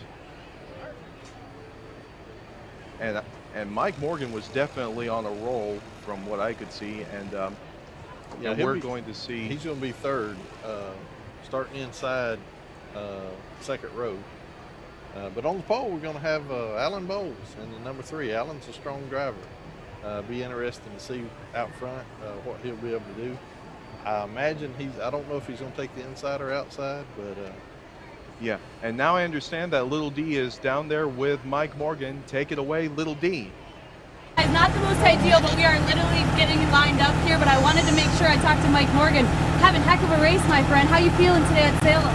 I'm feeling good. I'm feeling lucky. I think this is a good night for us. We've had a lot of good luck here at Salem. We got a lot of 88 fans out here, a lot of Mac Vader fans, and I like to do them proud tonight. Come on, pull the win off for them tonight. And a lot of the guys are really complaining that this track is really abrasive, but it doesn't seem to be phasing my cool, collected Mike Morgan. How's the track? It is definitely rough. It's always a rough track, but you got to be a roughneck to handle all this out here, and I'm a roughneck, so we're out here handling it. We're making it happen. I love it. Anyone you're specifically kind of aiming for out here as we go into the future? No, we just need to get in here, find a good position, and start working our way to the front. Get out front, sail V. We're going to go let him get ready, but you can never count Mike Morgan out. This guy is always the fiercest competitor and the most coolest, calmest, collected guy. He's the only one of our drivers who let me interview him about 3 minutes before the feature race. So thank you, my friend. We wish you the best tonight here. Go get in the winner's circle so I can bug you again tonight. Back to you, Jeff and Adam. All right, thank you very much, Lil D, and I gotta say she is doing a tremendous job, getting word with all those drivers out there. I guess I'm going to have to apologize to her. She didn't sound out of breath at all. If I'd have sprinted down that front stretch, you'd have had to give me oxygen before I could have interviewed Mac Vader.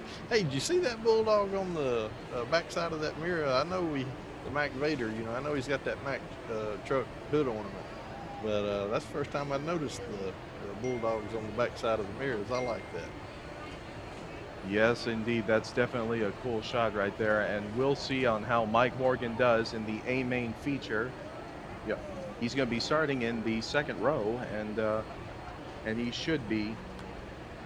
Yeah, and he should be a threat to win this race. Yeah, he tends to like to run wide also. Drivers have styles. You see it in NASCAR. People that like to get up against the wall and run around the rim. Of course, Brian Bayer has made that famous at this track, in his other classes that he runs, and he takes the information that he has in his race cars, and it has done well in the Mac truck. In the truck series also. He gets right up against the outside. Mike Morgan's another driver that tends to like to do that. Some of them, like to hug around the bottom, but I don't believe you can run around the bottom at this track and stay out in the lead. You've got to get up close to the wall. And even though you think you're up high, if you look around, Brian Bayer will be a little closer to the wall. I was wondering if his son was going to be as close to the wall as he was. He must still be practicing a little bit about getting up against the wall. He wasn't running quite as high as his dad. Yes, and right now we would like to take this time to thank our great sponsors here. We mentioned Rainey's before. Thank you, Rainey's, for coming on board, as well as Steiner Group Support Equipment, Kruckeberg Services, Kick Marketing, and Big and Nuts. Those are our sponsors for the Bandit Big Rig Series. We thank them for their support, but once again, we thank you, the fans, for all the support that you have given the Bandit Big Rig Series in the years they've been around. And where's the next race going to be? The next race is going to be in Elko, Minnesota, right in the backyard of the Kruckebergs. So that should be an exciting race to watch right there in Minnesota. Does it get up to 93 in Elko? I don't think it does it? I certainly hope not. You know, I'm ready for some 80s or 70s. Maybe it won't be 93 when we go to Elko. Yeah, Elko Speedway, that'll be on Saturday, June 5th. Saturday, June 5th will be the next time we go racing with the Bandit Big Rig Series. And now I understand we have a pre-tape with the winner of our last main, number 4, Scott Treadway. And here is what Scott Treadway Lightning had to say. What's up, Bandit fans? I am here with number 4, Lightning, Scott Treadway. That nickname could not be more fitting for the way you started this season at Pensacola with a feature win, taking home the first feature win of the season. How are you feeling today here at Salem? Oh, I'm feeling great here. I'm ready to race this track.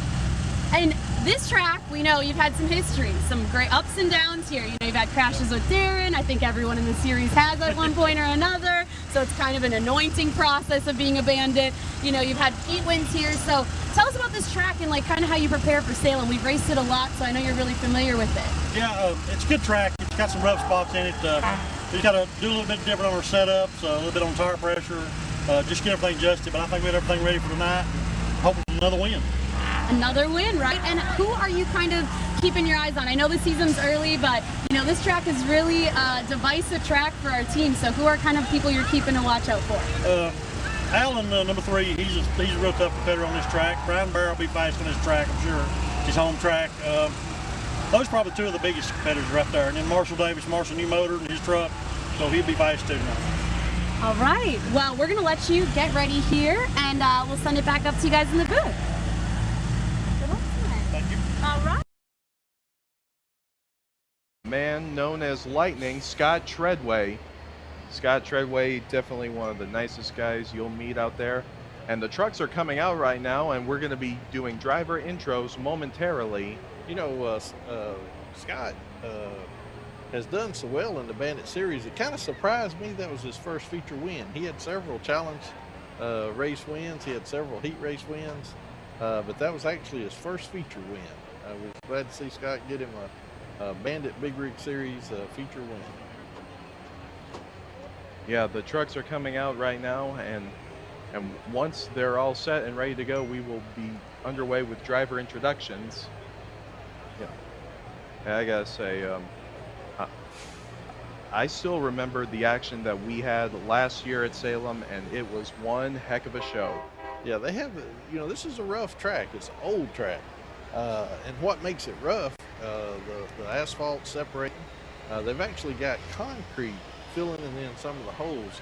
This view right here, you can actually see some of the cracks and stuff that's in the track. And these trucks, you know, weigh 12,000 pounds. They have rigid springs on them. They're not set up, you know, with the shocks and soft springs like a lot of cars that can take these bumps. Those guys are feeling these bumps whenever they go across in the field. So whenever they get up to speed, sometimes you see it coming down the front stretch. They get to cavitate whenever they're coming down the front stretch and get to bouncing. But hopefully whenever they hit the turns, you know, hitting those rumble strips like it won't make their truck shift up into the walls, and that's usually what happens. You'll hit those rough spots trying to turn these 12,000 pound vehicles through the turns, and they go up and you know, bounce up a little bit. So, like whenever you're going down the road and you hit some rough places and interstate car shifts over. These trucks do this, but they tend to shift to the right whenever they hit these bumps. Yes, indeed. And in just a moment, we're going to be having driver introductions. The truck.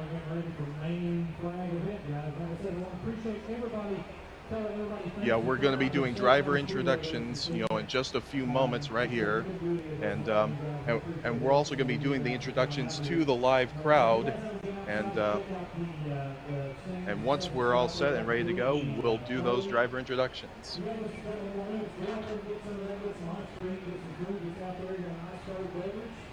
And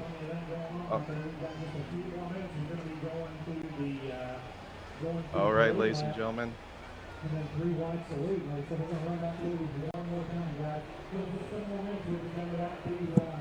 The trucks are getting lined up and we're getting ready for driver introductions right now. Here we go. Okay, ladies and gentlemen, we're going to take you through the field with the stars of the Bandit Big Rig Series. Let's start from the front. First up, in the number 3 Peterbilt from Weaverville, North Carolina, sponsored by Jupiter Enterprises, Pete Store, Minimizer, Airworks, Borge Warner, NMF, Thompson Cat, Pepsi General, and Truck Parts, the man they call Turbo, Alan Bowles. Next up, in the number 54 Kenworth from Blooming Prairie, Minnesota, sponsored by Kick Marketing, Bliss Beauty, Krugerberg Services, Krugerberg Industries, Cody Slowinski Trucking, Steinar, and MLT, the Snowman, Tyler Krugerberg.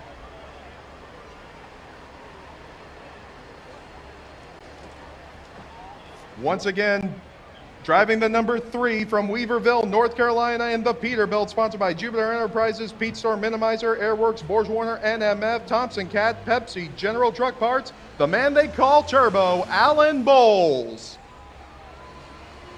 From Blooming Prairie, Minnesota in the number 54 Kenworth, sponsored by Kick Marketing, Bliss Beauty, Cody Slowinski Trucking, Steinar, MLT, Krugerberg Services, and Krugerberg Industries, the Snowman, Tyler Krugerberg. From War Trace, Tennessee, in the number 88 Mac Vader, sponsored by Winrock Truck Parts, BMT, Steve Nash Trucking, Helbin Express, RD Trucking, Fleeman Carriers, and Anthony Fox Trucking, Mike Morgan. And also from Blooming Prairie, Minnesota, in the number 55 Ford L9000, sponsored by Steinar, Robin Krugerberg, and Kentucky Oil and Filter, the Godfather, Craig Krugerberg. This man needs no introduction. From Birdseye, Indiana, in the number 99 Volvo, sponsored by Krugerberg Motorsports and Hammerlane, a 4-time track champion and a back-to-back Firecracker 200 winner, the Birdseye Bullet, Brian Bayer.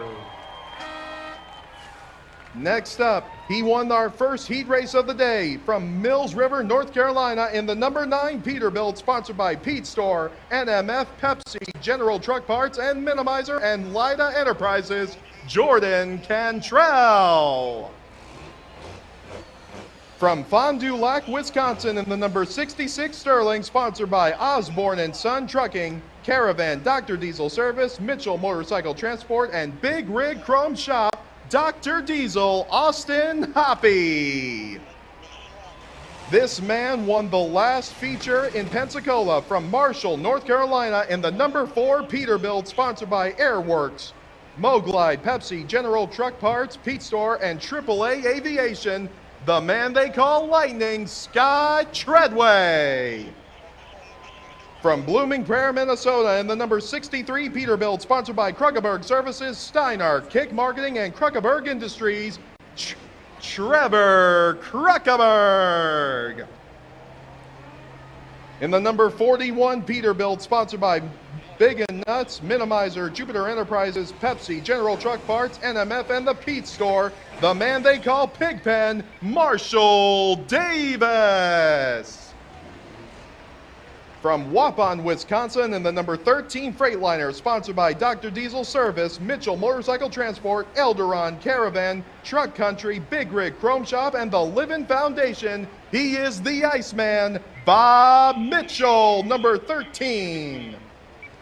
And also making his debut in the Bandit Big Rig Series in the number 27 Freightliner, sponsored by Profit Paving, Sam's Gap Motorsports, Action Truck Parts, and Green Pew, the Birdseye BB from Birdseye, Indiana, Shred Bayer.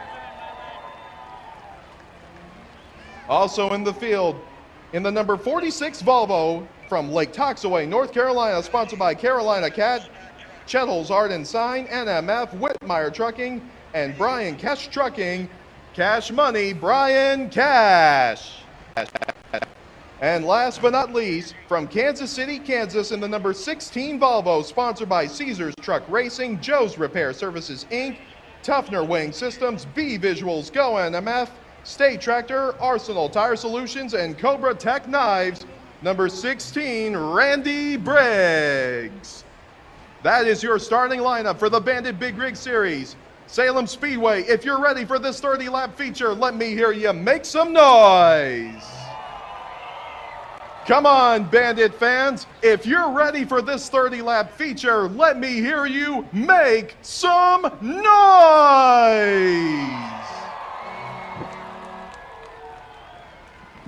I heard him then. There you have it, ladies and gentlemen. That is your starting lineup for the Bandit Big Rig Series. And now we're getting ready to go green flag racing. But first we're going to do a 3-wide salute, which is always fun to see in the Bandit Big Rig Series. I gotta say, it's always cool to hear it. So the Bird's Eye BB, did you come up with that on your own? No, that was a nickname I was given from his family members. Oh, yeah? Yes. Which, his sister? No, I believe it was his mother. No, really? I believe so. I think it was his dad. I was wondering what caliber he was. The Bird's Eye Bullet told me he was a 300 Win Mag. And he said that his son was a BB. And you know, I'm really looking forward to seeing what happens when the 3 and the 54 are going to start us off. And Tyler Kruckenberg, he was part of that big crash from a year ago at Salem Speedway, and we're going to show you a little highlight of what happened the last time.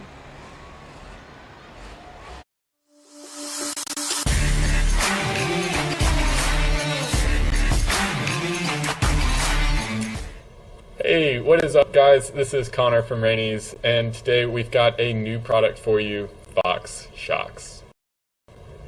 For over 40 years, Fox Shocks has been making high-quality suspension products, and they've brought that experience to the heavy-duty industry. Now, the first thing that you're going to notice about this shock is that it is mounted shaft end down. It is supposed to be this way. We've gotten quite a lot of comments about people saying that it's mounted backwards, and that's not the case. The reason is because it's an IFP shock, and IFP shocks are going to give you a better, superior ride and damping force for a longer period of time. The massive 7/8 inch shaft provides better ride stability and has been chrome plated and heat treated to withstand the elements. The cover that you see over the shaft is to protect from accidental damage, and has openings so debris, water, and snow can all filter out. All Fox shocks come with a 2-year, 200,000-mile warranty, which is the best in the industry, and are rebuildable and serviceable in case they get damaged. If you're looking for the best shocks on the market, then look no further.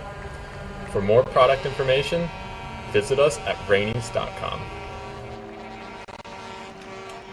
And as we come back to you live, we are getting the 3-wide salute to the fans. This is always a cool thing to see with the Bandit Big Rig Series. And these fans are on their feet. They appreciate the 3-wide salute. The air horns blowing. Most of them are clapping, waving their hats. I believe we got some race fans here in Salem, Indiana. Yes, we do. And you know they're going to be pulling for the Bird's Eye Bullet, and if there's anyone that can pull it off, it's definitely Brian Bayer. Well, he's going to have to get around some fast trucks. He's behind Mike Morgan. Both he and Mike Morgan are on the inside, so that'll be interesting. They both like to run high and wide, so I'm sure they'll both try to get up to the outside as soon as they can. But if the leaders or whatever's running on the outside, they're going to have to go to the inside to pass them. But we still got a lot of... Yeah, we also have a lot of great sponsors to thank, like Steiner, Big and Nuts, Kick Marketing, and of course the race presented by Rainey's. We thank them for coming on board once again, and all the great sponsors that help us out at the Bandit Big Rig Series. And trucking apparel from Hammer Lane. That's a part of Ramey's also. Yes. Yeah. And right now, I hope our viewers can hear the horns going off, because they are definitely going off, and the fans here are definitely loving it. That's right. If you're in a race car, you can wave, but we don't, generally a race car doesn't have a air horn on it. So I think it should be mandatory. I'm not sure how many of our trucks have air horns, but I believe it ought to be mandatory. We'll make that a rule. Yeah. And you know, I'm really looking forward to seeing what happens with Tyler Kruckeberg on the front row, because considering what he went through last year, you got to believe he's looking for a little bit of redemption from a year ago. Yeah, that was a big tangle that he was a part of last year, and he hit the wall pretty hard. And he's also going to have his dad right behind him as well. Right, and they're in the what we seem to think is a preferred lane, being out there on the outside at this track. Yeah, and I've just received word that the viewers can hear the horns, and so that's definitely a good sign. Well, good. I wonder if Aunt Barbara can hear it. You know, there's a big fan in Hueytown. Yes, yeah. Hopefully she can hear them too. And right now we got a 2 to go signal, so the 1 to go signal will be given the next time around. You want to give a shout out to Aunt Barbara? Yeah.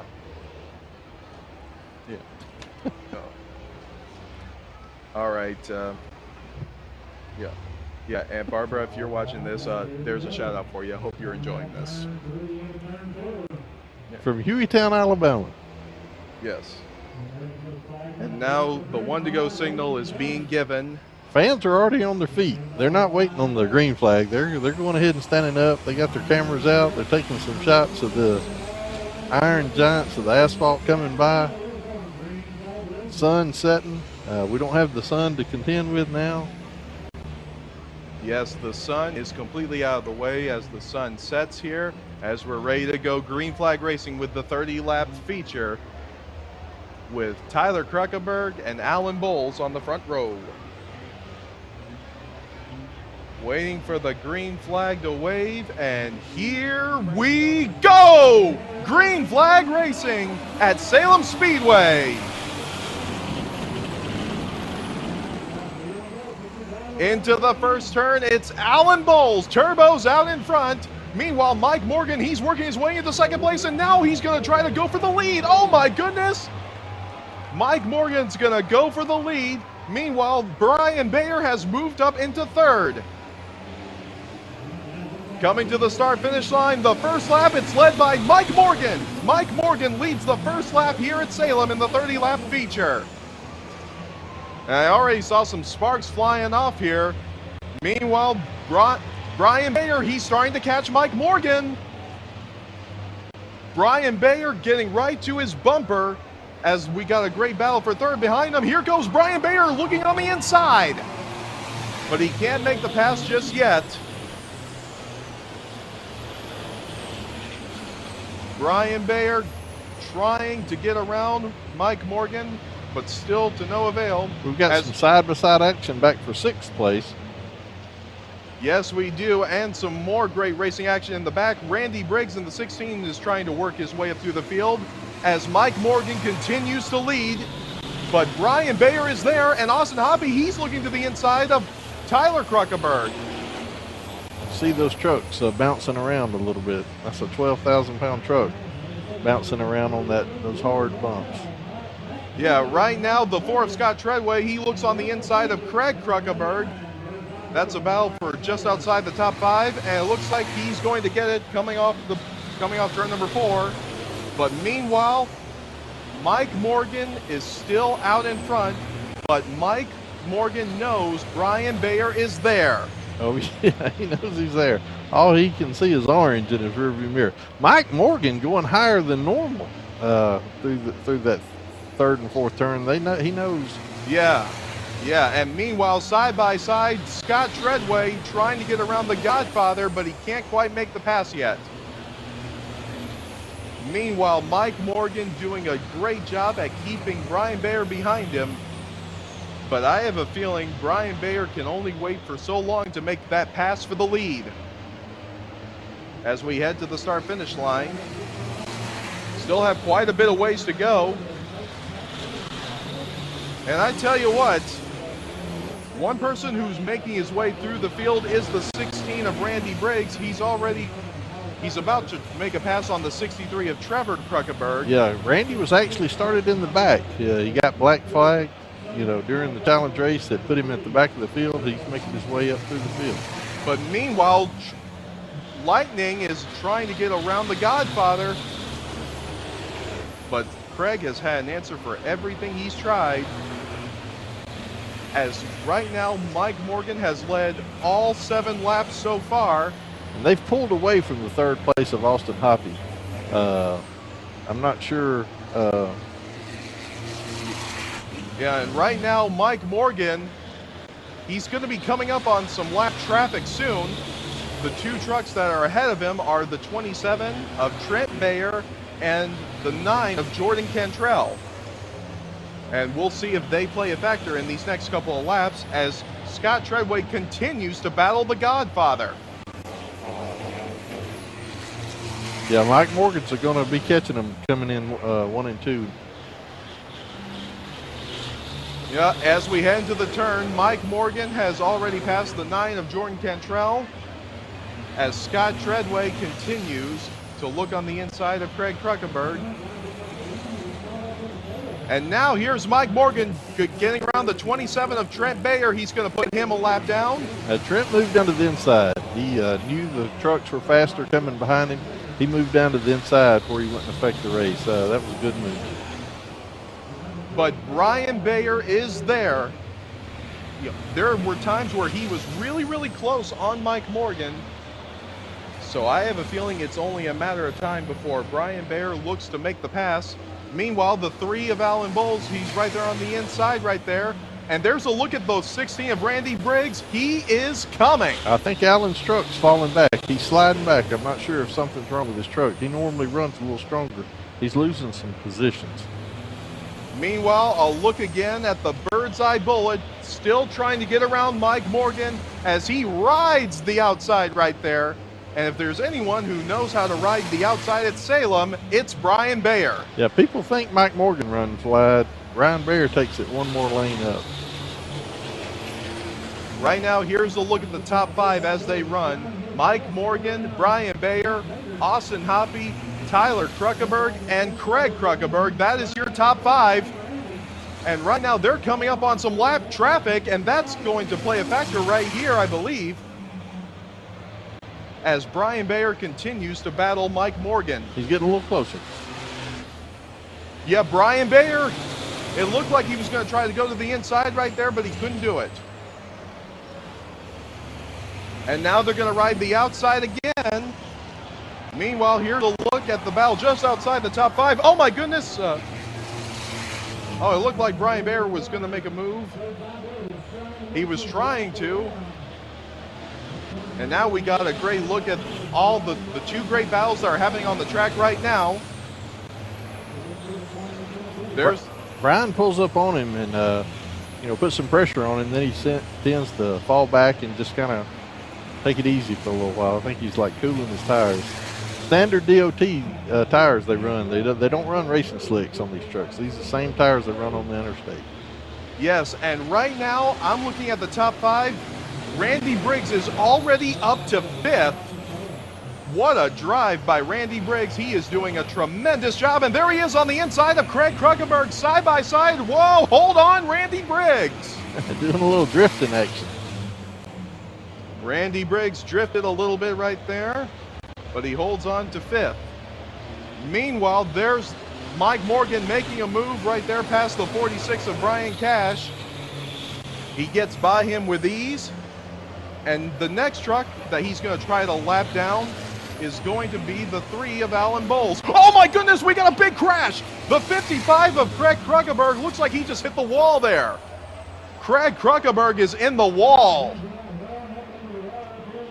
Man, Brian Bayer almost spun out. I think he got on the binders pretty hard, pulling up on Mike Morgan. And his truck almost come around. Craig Kruckenberg in the 55 has hit the wall. And that's not the first time he's done that today. Tough break for the Godfather. And we had just passed the halfway mark. There's a look at it.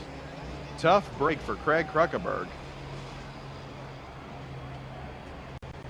Well, we see him moving around, so Craig does look to be okay. And hopefully this will not put us under the red flag, and we will go back to green flag racing momentarily. Menards picked a good spot to put their sign there, didn't they? Yes, they did. Yeah, and the sign and the car that was on that sign there, that's the number 21 car driven by Matt DiBenedetto. And there's a look at the 16 of Randy Briggs. Yeah. Right now they're checking out to see if everything is A-okay right there with him. Looks like they've got a couple of fans trying to cool those front brakes. I imagine he was working the binders pretty hard. He came up through the field pretty well right there. Was making some big moves from the back, but they're taking a check of his truck. He might have started losing his brakes. They're still checking on the Godfather up there in turns 3. Yeah, they're still checking out Craig Kruckenberg. From the looks of it, he does seem to be okay. Yeah, that is a tough break for Craig Kruckenberg. And as they were running, he was running right in the top 5. And from the looks of it, when we go back green flag racing, looks like we will restart with, on the front row, it will be Mike Morgan 88, 99 of Brian Bayer, 66 of Austin Hoppy. And it looks like next will be the 4 of Scott Treadway and the 54 of Tyler Kruckenberg from what it looks like. Looks like that will be the top 5. Putting a little oil dry. Looks like we've got some fluids coming out of Craig's truck. That may be some coolant. I'm not sure if it's oil or some coolant. That's not a good sign. No, that is not a good sign at all. And and hopefully we'll get the 55 hooked up soon. And then once the track is clean and good to go, we'll go back green flag racing. Yeah, they're stopping them down here on the front stretch while they're cleaning the track. There's no reason for the trucks to be making laps around. I think they're going to pull them over right here. Yeah. Ryan Bayer's going to pull up against the fence. Yeah, looks like that's exactly what Brian's going to do right there. And so when we restart, he'll have 14 laps to work with to try to get around Mike Morgan. And we should be able to go back green flag racing once this is all cleaned up and good to go. Yeah, so the question is, we're trying to decide if Brian Bayer's actually putting as much pressure on Mike Morgan as he can, or is was he just sort of riding, letting some laps clip away? Yeah, and I have just gotten word up here in the booth that Craig Kruckenberg is A-okay, so that is definitely a good sign. Yeah, we can see him moving, but it's always good to hear. You actually see him out of his truck right there. Standing there at the door. That's a good sign. Yeah, and here's a look at the 16 truck right now. Looks like they're working on the tire right there. That's the car owner. Yeah, that is Michael Caesar working on the truck right there. As we get another great shot of the fans here, and they were just informed that Craig Kruckenberg was okay, and that got a good cheer out of the crowd. Good race fans here in Indiana. Yes, great race fans out here in Indiana, and and I gotta say, with everything that's happened so far, this really is starting to remind me of what happened a year ago. Yeah, but maybe it won't be. We don't need as bad a collision as we had in that race. That was a wild race. Yes, it was, and here's a look again at Michael Caesar. You see him right there, underneath right there, working on the tire. Michael Caesar has also driven the number 16 truck as well. So whenever he has to, Michael will get behind the wheel of the truck. I gotta say, anytime he's driven the truck, he's done a pretty good job. As we you get a good look at the cap he's putting on right there. these trucks, have lug nuts and stems sticking out on them, like any standard truck. And if they don't have that cap on it, when they hit the wall or they hit something on the outside, it'll actually shear the bolts off. So that cap that he was putting on, they actually put it on the front, the right side and left side. They don't have to put it on the back because the lug nuts are recessed up in the dual wheels. But on the front, they have to put that cap over the outside so that it won't shear the bolts off whenever they hit something. And it looks like Randy Briggs was just given the go-ahead that things should be good to go, and he should be able to return to the racetrack, and that's definitely a good sign, as now they are towing the 55 off the racetrack. And, it's always a bummer to see Craig Kruckenberg go out of the race, and hopefully the next time we go racing with the Bandit Big Rig Series, he'll have a better day at Elkin. That oil dry they're using, as most people know, that's around racing, it's a little bit different. The kitty litter that they used to use, they would sweep it in and then they'd have to sweep it up. This stuff, they actually sweep it in and leave it on the track. So they're gonna kick up some dust right there whenever they go through that spot. That oil dry will still be on the track whenever we go back green flag racing. Actually, I was just informed up here in the booth that they're actually going to try to work on the 55 of Craig Kruckenberg and try to fix the tires. Yeah, and if they can get those things fixed, then everything should be good to go. Well, it's going to take them a little while, to work that oil dry in. I'm not sure what's wrong. It appears that like the steering linkage is broke and it's turned hard to the right. But that's the way he was setting, whenever he slid up there where he was parked. I'm not sure mechanically what's wrong with it, but they're going to try to get it around and work on it to get him back in the race. That's good news. Yeah, and also, once again, another person I'm keeping my eye on when we go back green flag racing will be the 4 of Scott Treadway. Scott Treadway got his first ever feature win at Pensacola. Yeah, the first time he ever won a feature win. And he would love to win a second one right here at Salem. Yeah, he's also the one that may have the most horrendous wreck in the Bandit series so far, is when he barrel rolled and flipped end over end at Mobile a couple of years back. Mobile doesn't have an outside wall in turns anywhere from turns 1 to turn 4. They only have a wall on the outside to protect the fans. But if you try to hit the outside wall at Mobile, there's not one. And he took that thing off those high banks and got to flipping. And it was a pretty amazing wreck. Yeah, but when we restart this race, once again, Brian Bayer and Mike Morgan will be on the front row. Mike Morgan has led every single lap, but it has not been easy. Brian Bayer has made him work for that. Yeah, he's putting pressure on. It'll be interesting to see whenever we go back green flag, if he can put some pressure on him on the start. He's got a lot of laps to work with. He's going to have 14 more laps to work with. That's like a whole challenge race. So he's right there knocking on the door. Yeah, and while we're still on the topic of the Bayers, Trent Bayer, who is making his Bandit debut here today at Salem, I felt like he did pretty good in practice because he was right in the top 10.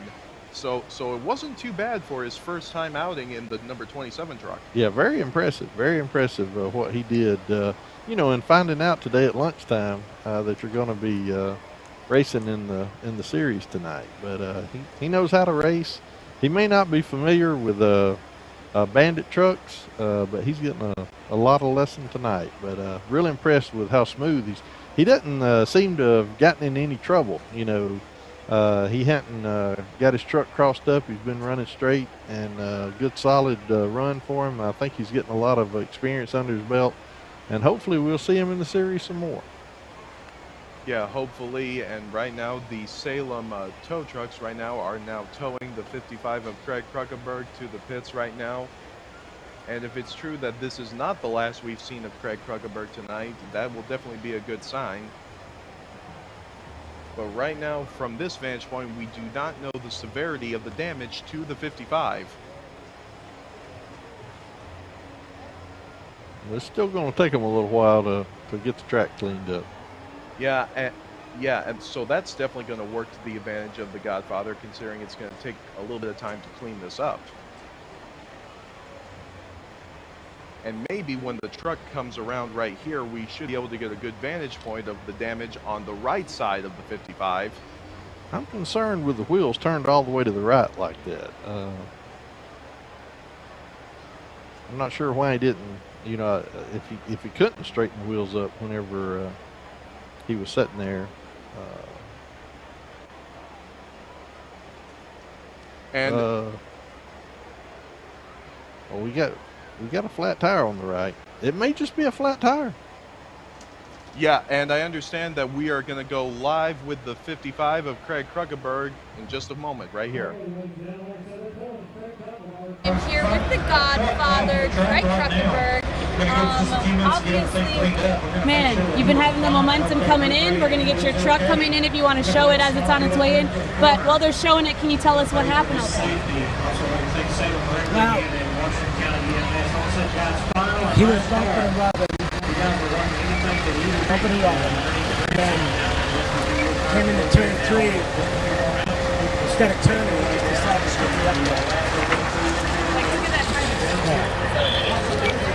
Yeah, it's actually drug against the wall, just tore against the wall. Shifted the axle all the way back, and then the passenger side. I mean, They can't hear that one. All right, thank you very much.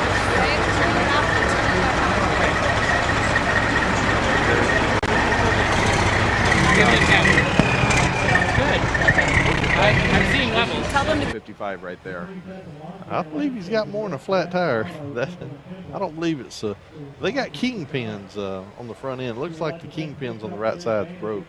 That tire and rim shouldn't be slid that far to the back. One of the shots, whenever the truck just went by Little D there, and you saw all those names. So we're going to go back down. Yeah, let's head on down back to the 55 with Little D. Take it away, Little D. Guys, for the audio issues, we got a lot of moving parts here. I'm obviously here with a very disappointed Godfather who, from what I can tell, that's the end of the race for you tonight, huh? It's the end of the race for me tonight. Yeah, we were flying. The truck was running phenomenal all night long.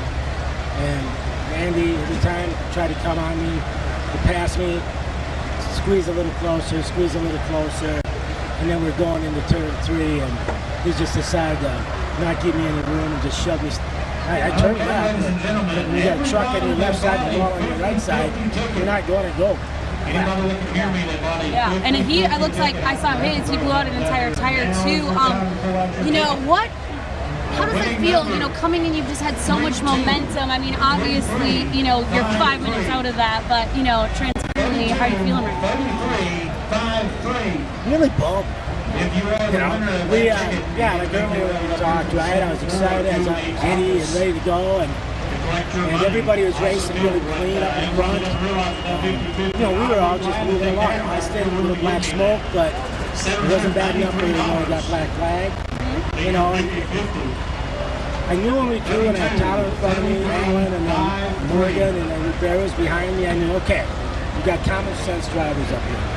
And I knew it was going to be a good, clean race, and it would be all right. And then, I don't know, breaks the sides. I'm not going to blame Randy. I'm going to blame the owner, team owner, Michael. You know, Michael, I don't know the conversation between the two of them, but, yeah, you know, me as a Godfather, I don't want to see you in my racetracks again. No, but that's a race thing, you know, it's a race thing. Michael came over, we had a little conversation in the golf cart. Rumor has it. Hey, Jason! Okay, we're gonna... He's going in the back! Craig is, you know, the Godfather runs this whole race while being a racer. I know you're gonna want to keep an eye on all this, and you got a lot to coordinate here. They got the track cleaned up, and I know we're getting back to the feature race, so we're gonna let them take it back over. Jeff and Adam. And goes to the back. We'll go back to you, Jeff and Adam. All right, thank you very much, Little D. And Yeah, it looks like the Godfather is not going to make it from what I understand. Yeah, we that axle was pushed way too far to the back. Yeah, it looks like we're getting a replay of what just happened here. Yeah, there's Randy Briggs on the inside of Craig Kruckenberg. Yeah, and Craig is riding it right there. Man, oh man. He's got it turned to the left right there, but I think his tire was going down. He hit the wall pretty hard. Yeah. He was trying to turn left, and the truck was still trying to go straight. More than likely, he had done lost the air in that tire. These tracks bank so much, you know, you don't see the truck lean over to the right because it's banked so much. But I believe his tire was already down after he hit the wall.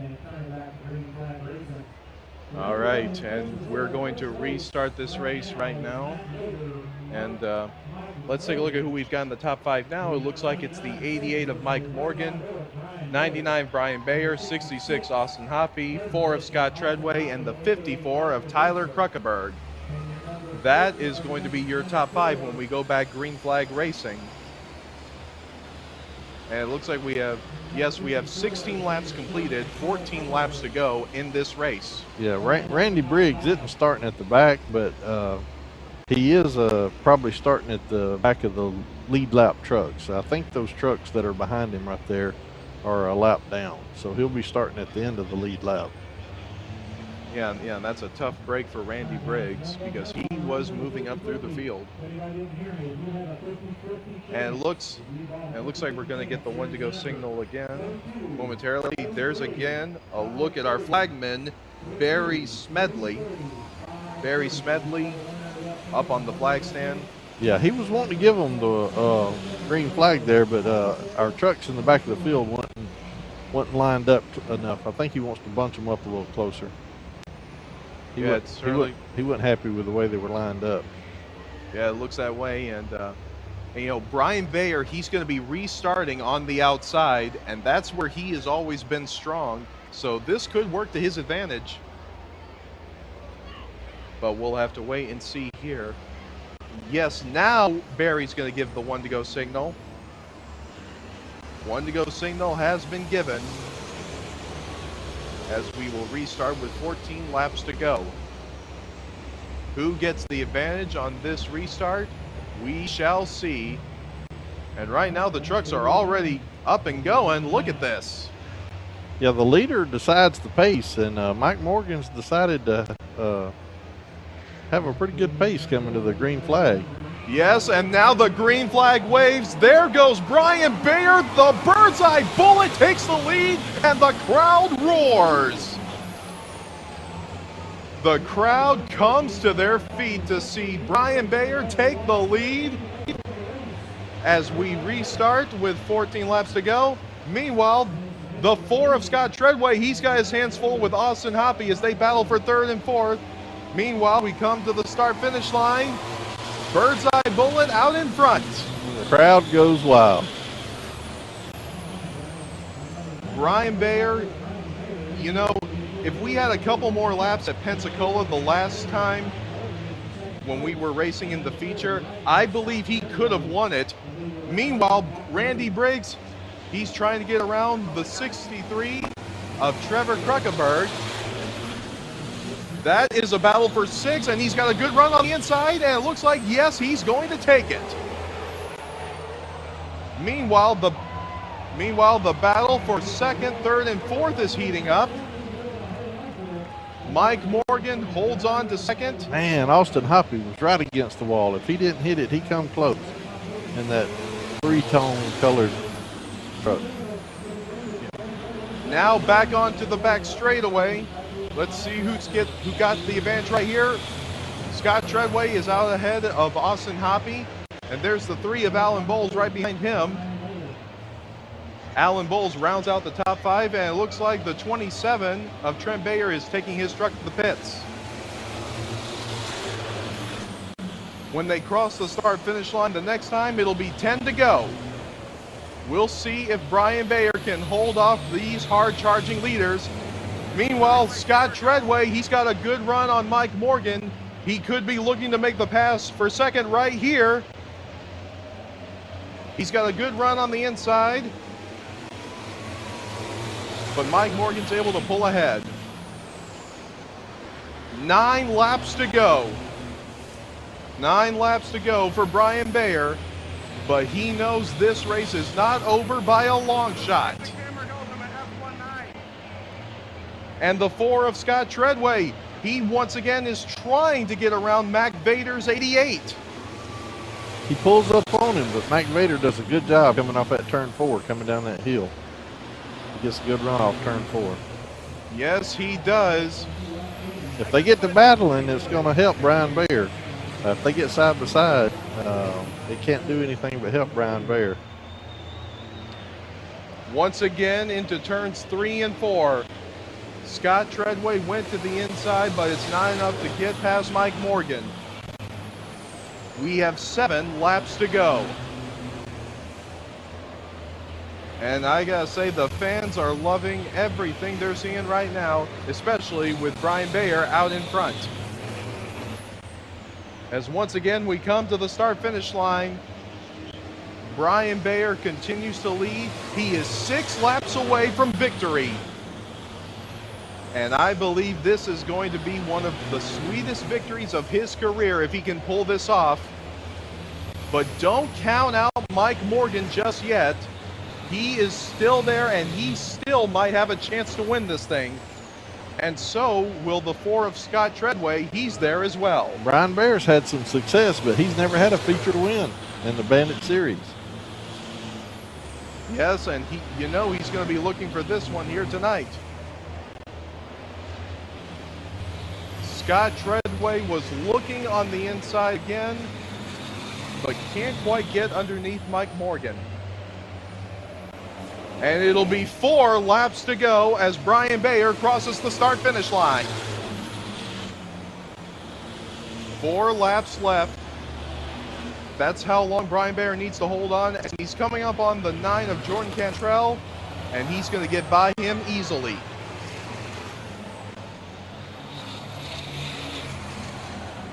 Yeah, Jordan's moved down to the inside too. He didn't want to affect the race. Oh, and we got a caution. The yellow flag is out. Caution flag is out with 4 laps to go. We'll see what the caution is for.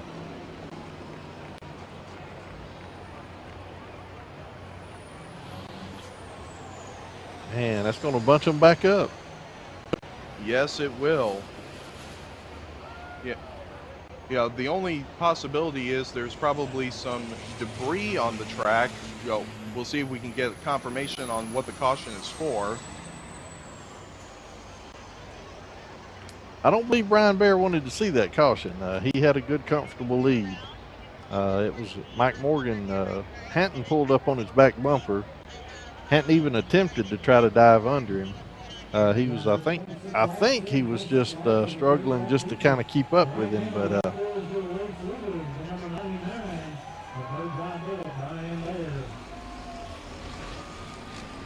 oh yeah, they're out here in turn 1 picking up some stuff.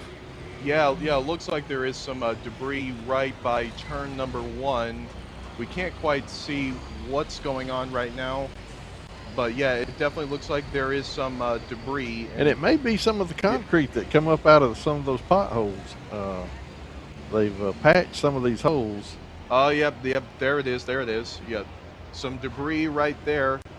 Looks like somebody had a flat. Yeah, we lost the tire. They call that a gator. If you ever riding down the interstate and a tractor trailer truck has lost the outer belt.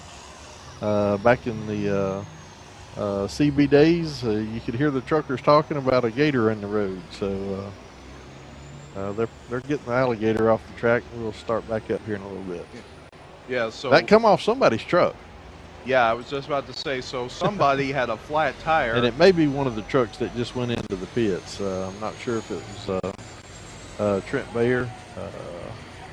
We may have one of the trucks that went into the pits that lost that outer belt. Yeah, we're going to have to check and see whose tire that belonged to. But once that gets cleaned up, we'll go back green flag racing here at Salem Speedway. And I understand that Little D is down there with Trent Bayer, and we'll send on down to Little D right now. First race got called in this morning. You know, obviously we saw there were some issues that you came in early here on the feature. What happened? After about lap 10, it lost a lot of power, and they come on the radio and said it was smoking real bad. So I ran a few more laps, and then to me, it was smoking too much. I didn't want to impede anybody's vision, so I just went ahead and pulled it off. How did it feel though? First race in a truck? What'd you think? It was awesome. I mean, that was a lot of fun. So yeah, that's great. I love it. And your dad's on the leaderboard, obviously. You know, part of the caution, is never great, but he's still in the leader right now. How does it feel to be able to watch him potentially take home a hometown win here? It's going to be pretty cool. I guess I pulled out the right time, didn't I? But yeah, it's going to be awesome. Hopefully we can cheer him on here. All right, I'm going to let him go cheer on his dad. Back to you, Jeff and Adam. Thank you, guys. Thank you. All right, thank you very much, Lil D. And I gotta say, it's definitely great to see. That Trent Bayer enjoyed his first experience with the Bandit Big Rig Series. How about that smile? He's sitting there giving his interview. He's all serious, and she said, "Well, how was it?" And you saw a smile break out on his face, and that was pure emotion right there. He's ready to cheer his dad on too. So yes, he is. That was a good interview. Yes, he is, and we'll see if Brian Bayer is going to be able to pull it off right here. He's got 4 laps to work with, but that also could be the opening that Mike Morgan needs. And Mike Morgan, he's been fast as well, so we'll see what happens on this restart.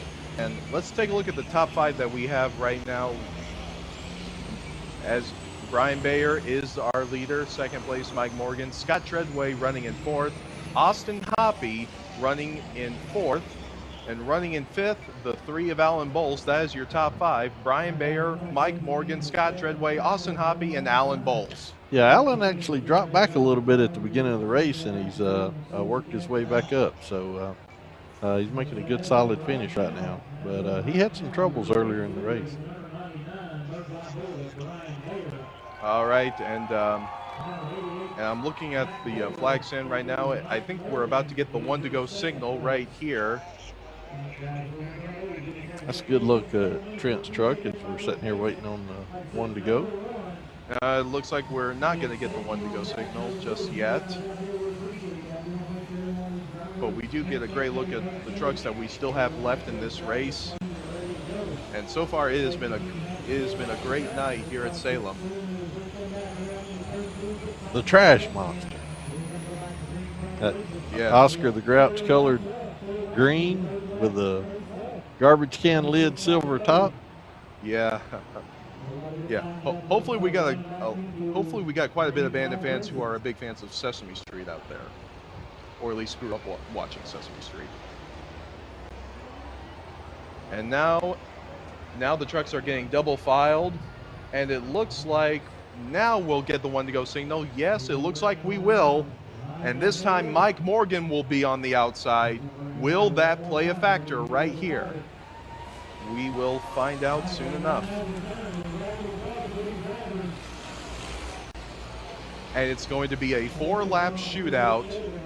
And with everything on the line, I predict that this is going to be one heck of a finish right here at Salem. That's a pretty safe prediction, I believe, Adam. All right, on to the back straightaway, getting ready to take the green. Brian Bayer looking to win in his hometown. Mike Morgan looking to win his first feature of 2021. Here we go to take the green flag. It is waving. We are racing. And Mike Morgan got the advantage when they crossed the start-finish line. Mike Morgan had the advantage, but Brian Bayer takes the lead back on the outside. Brian Bayer has the lead, but Mike Morgan is right there running in second. Here we come to the start-finish line, coming off turn number 4. Man, Brian Bayer, that shot right there, you could tell how high he was compared to everybody else. He gets right up against the wall. 3 laps to go. Can Brian Bayer hold on to it? Mike Morgan holding on to second, but Austin Hoppy, he's got his hands full in a battle for third. Look how high he is right here. Nobody goes high at Salem, much like Brian Bayer, as his crew is cheering on. That's his daughter. 2 laps to go. 2 laps to go for Brian Bayer. And the white flag is going to wave right here. 1 lap to go. And the fans are on their feet as their hometown boy, the Bird's Eye Bullet, leads at Salem Speedway. And it looks like he's going to be pulling it off right here. He's on the back straightaway. And now entering in turns 3 and 4. Here he comes to the start-finish line. The crowd is on their feet. The winner at Salem, it's going to be the Bird's Eye Bullet, Brian Bayer. He wins at Salem Speedway. Second place goes to Mike Morgan. Third place goes to the 4 of Scott Treadway. That is your top 3 right there. Fourth place goes to Randy Briggs. The 66 of Austin Hoppy finishes in 5th, followed by the 3 of Alan Bowles, 41 of Marshall Davis. Man, oh man, what a finish that was. And that is, and I have a feeling we're going to hear from one happy man in Brian Bayer. Well, I'm going to tell you something. The rest of the world may not have seen Brian Bayer win at Salem Speedway, but these fans, these local fans have. 4-time track champ. This man has taken championships at this track, so he knows how to get around.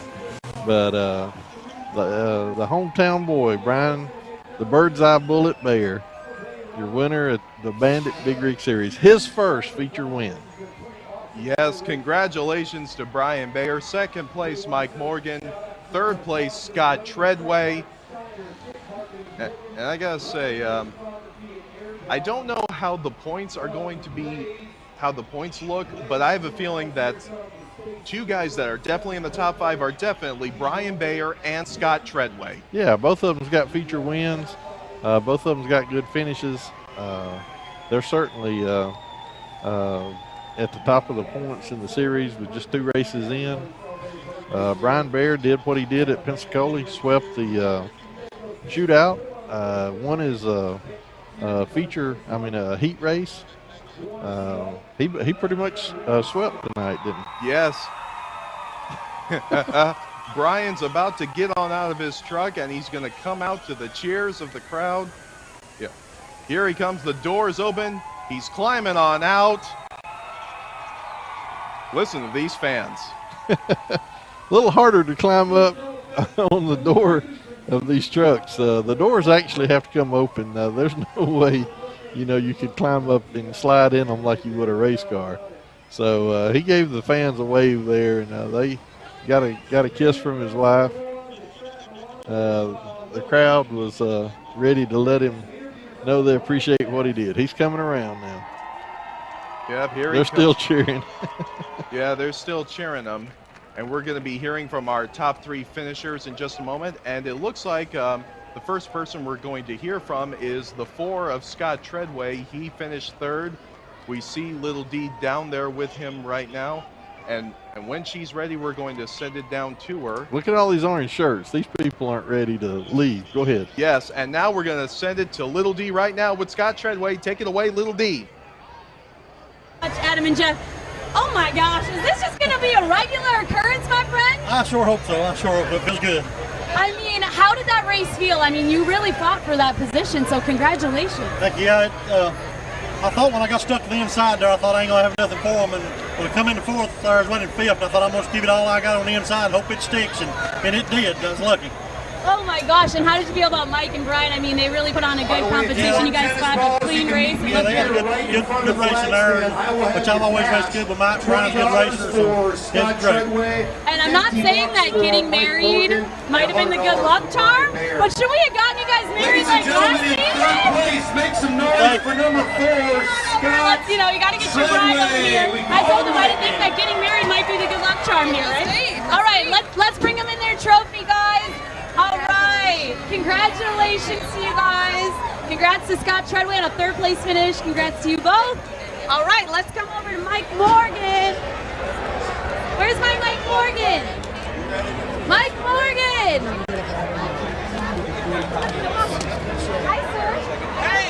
Little D is making her way over there to Mike Morgan, the mustache. All right, Mike Morgan, congratulations on the second place finish. How are you feeling here at Salem Speedway? I'm feeling good. I sure wanted that first place awful bad. Brian didn't give me no room down there going into 1 and 2. I didn't have too many choices but give it up just a little bit. So, but he's a hell of a racer. I give it to him. I'm happy with second. This MacVader's done great for us, and all our sponsors on the truck, Cleveland Truck, Steve Nash, all the boys down there. We appreciate everything that everybody has done for us. We've had a good time this year. Hellbent Express, you know, those guys over there have been helping us out a little bit, so hope to see them up in Minnesota, I hope. Yeah. So yeah, Salem, my fans here. I know there's a lot of 88 fans up in here. I'm sorry, but second's as good as it gets today, and I'm still happy with it. This track, that's what you got to be happy about. Got to be happy. It's a rough track, and we drove hard today. Me and Brian both drive the wheels off this thing all the way around. There was no give at all, either of us. So. It was a beautiful race, and let's get Mike Morgan his second place trophy right over here. Finishing tonight's race in second place, ladies and gentlemen, 88, Mike Morgan. Congratulations, Arlen. Congratulations. Give me a little point when you want me to pop this. Okay, and then come on over. Where is? There he is. There he is. There he is. I think this has to be a joy race because I got to be honest. First of all, congratulations on the feature win at home. Does it ever get old? I mean, this has got to feel so sweet. I'll tell you what, this is awesome. I told Mike ran me hard. I said, we didn't have a caution. I didn't know if we get by him or not, but once we got by him, we kind of increased control. So pretty excited, pretty excited. This right here is awesome. And, this crowd. And I really have to get your wife down here because I'm telling you, come on, Christy, come over here. She is your biggest cheerleader. Do you see her going crazy on the side every lap? She's jacked up, man. She's jacked up. How does it feel to do this at home in front of all your friends and family? I got to keep it clean, but awesome. I mean, you guys, congratulations. You want to thank your sponsors, some people I'm sure you need to shout out here? Yeah, definitely got to thank Craig Berth and the whole team, KMS. Without these guys, I wouldn't be out here doing it. So special thanks to Craig and the rest of the teammates, Trevor, Tyler, and Craig. So without them guys, I'm not here. So. Well, we're so excited. Let's get him his trophy and his check. It's a family affair, ladies and gentlemen. Make some noise for your champion, number 9. Go ahead, Jason.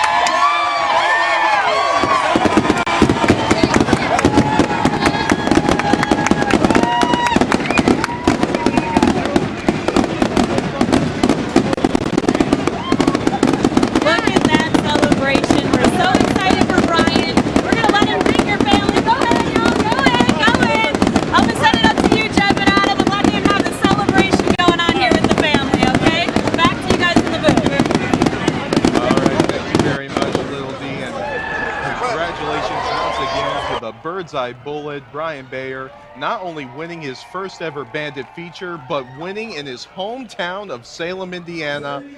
That is one heck of a feel-good story. A lot of excitement in Winter Circle. Yes, indeed. Brian Bayer and Mike Morgan, they put on one heck of a show, and we hope each and every one of you enjoyed the racing action here tonight at Salem. And we hope to carry on this action to our next race, which will be Saturday, June 5th at Elko Speedway. That will be the next time we go racing with the Bandit Big Rig Series. Saturday, June 5th at Elko. We hope to see you all there. We want to thank all of our great sponsors for supporting us. And we also thank the people of StreamBite for providing this coverage so we could show it to all of you fans who love and support the Bandit Big Rig Series. We'll see you in a couple of weeks at the Bandit Big Rig Series, Saturday, June 5th at Elko. We'll see you there. For Little D, PT, Jeff, I am Adam Otwell. We will see you next time when we go racing with the Bandit Big Rig Series at Elko Speedway, June 5th. Good night, everybody. In my spare time, I like to tear stuff up. Oh, we got a big crash, big crash. Oh, and around goes the 13 of Bob Mitchell. Hold on. Really? Oh, man. Oh, the 8 goes into the wall. Look at this tire. This is the damage these tracks are doing. Some of them boys, they're pretty rough. You get in their way, they're going to give you a warning shot. Look at that. Oh, he popped him and he's going to go spinning out. Oh. We're not afraid to go toe-to-toe at full speed. We got a crash in turn 1. It's the 62. The biggest thing in racing is back. The Bandit Big Rig Series returns on Saturday, May 22nd at Elko Speedway. You don't want to miss this. Win prizes, meet the bandits, and catch all the racing action live at Elko Speedway. Fun for the whole family. Tickets are sold at the gate for just $20. The Bandits are back, and you don't want to miss it. Find out more at banditseries.com. That's banditseries.com.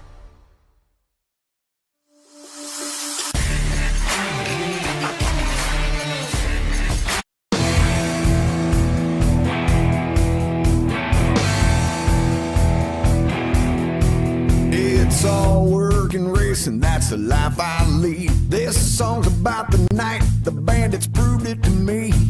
Blowing black smoke down those old country roads, drifting every corner as fast as we could go. Who would have thought this would ever be? Fox sent a crew down like I've never seen, 'cause someone called us bandits in a local magazine. Don't you think this big rig racing's getting out of hand? It started out with beers you never understand, blazing through the smoke, getting cheered by the fans, fans, fans, fans. Man, this big rig racing's getting out of hand. We were rolling like thunder, that's why we never saw bandits and got loose and fly to the wall as the pace car pulled out the pits filled with fans. Out from a window came the bandit's hand. He signaled, "I'm alright," and the look on his face said it's all about the glory. We'll live the roll another day. Crowds keep getting bigger, and so did the prize for the race. Don't you think this big rig racing's getting out of hand? It started out with beers you never understand, blazing through the smoke, getting cheered by the fans, fans, fans, fans. Man, this bandit racing's getting out of hand.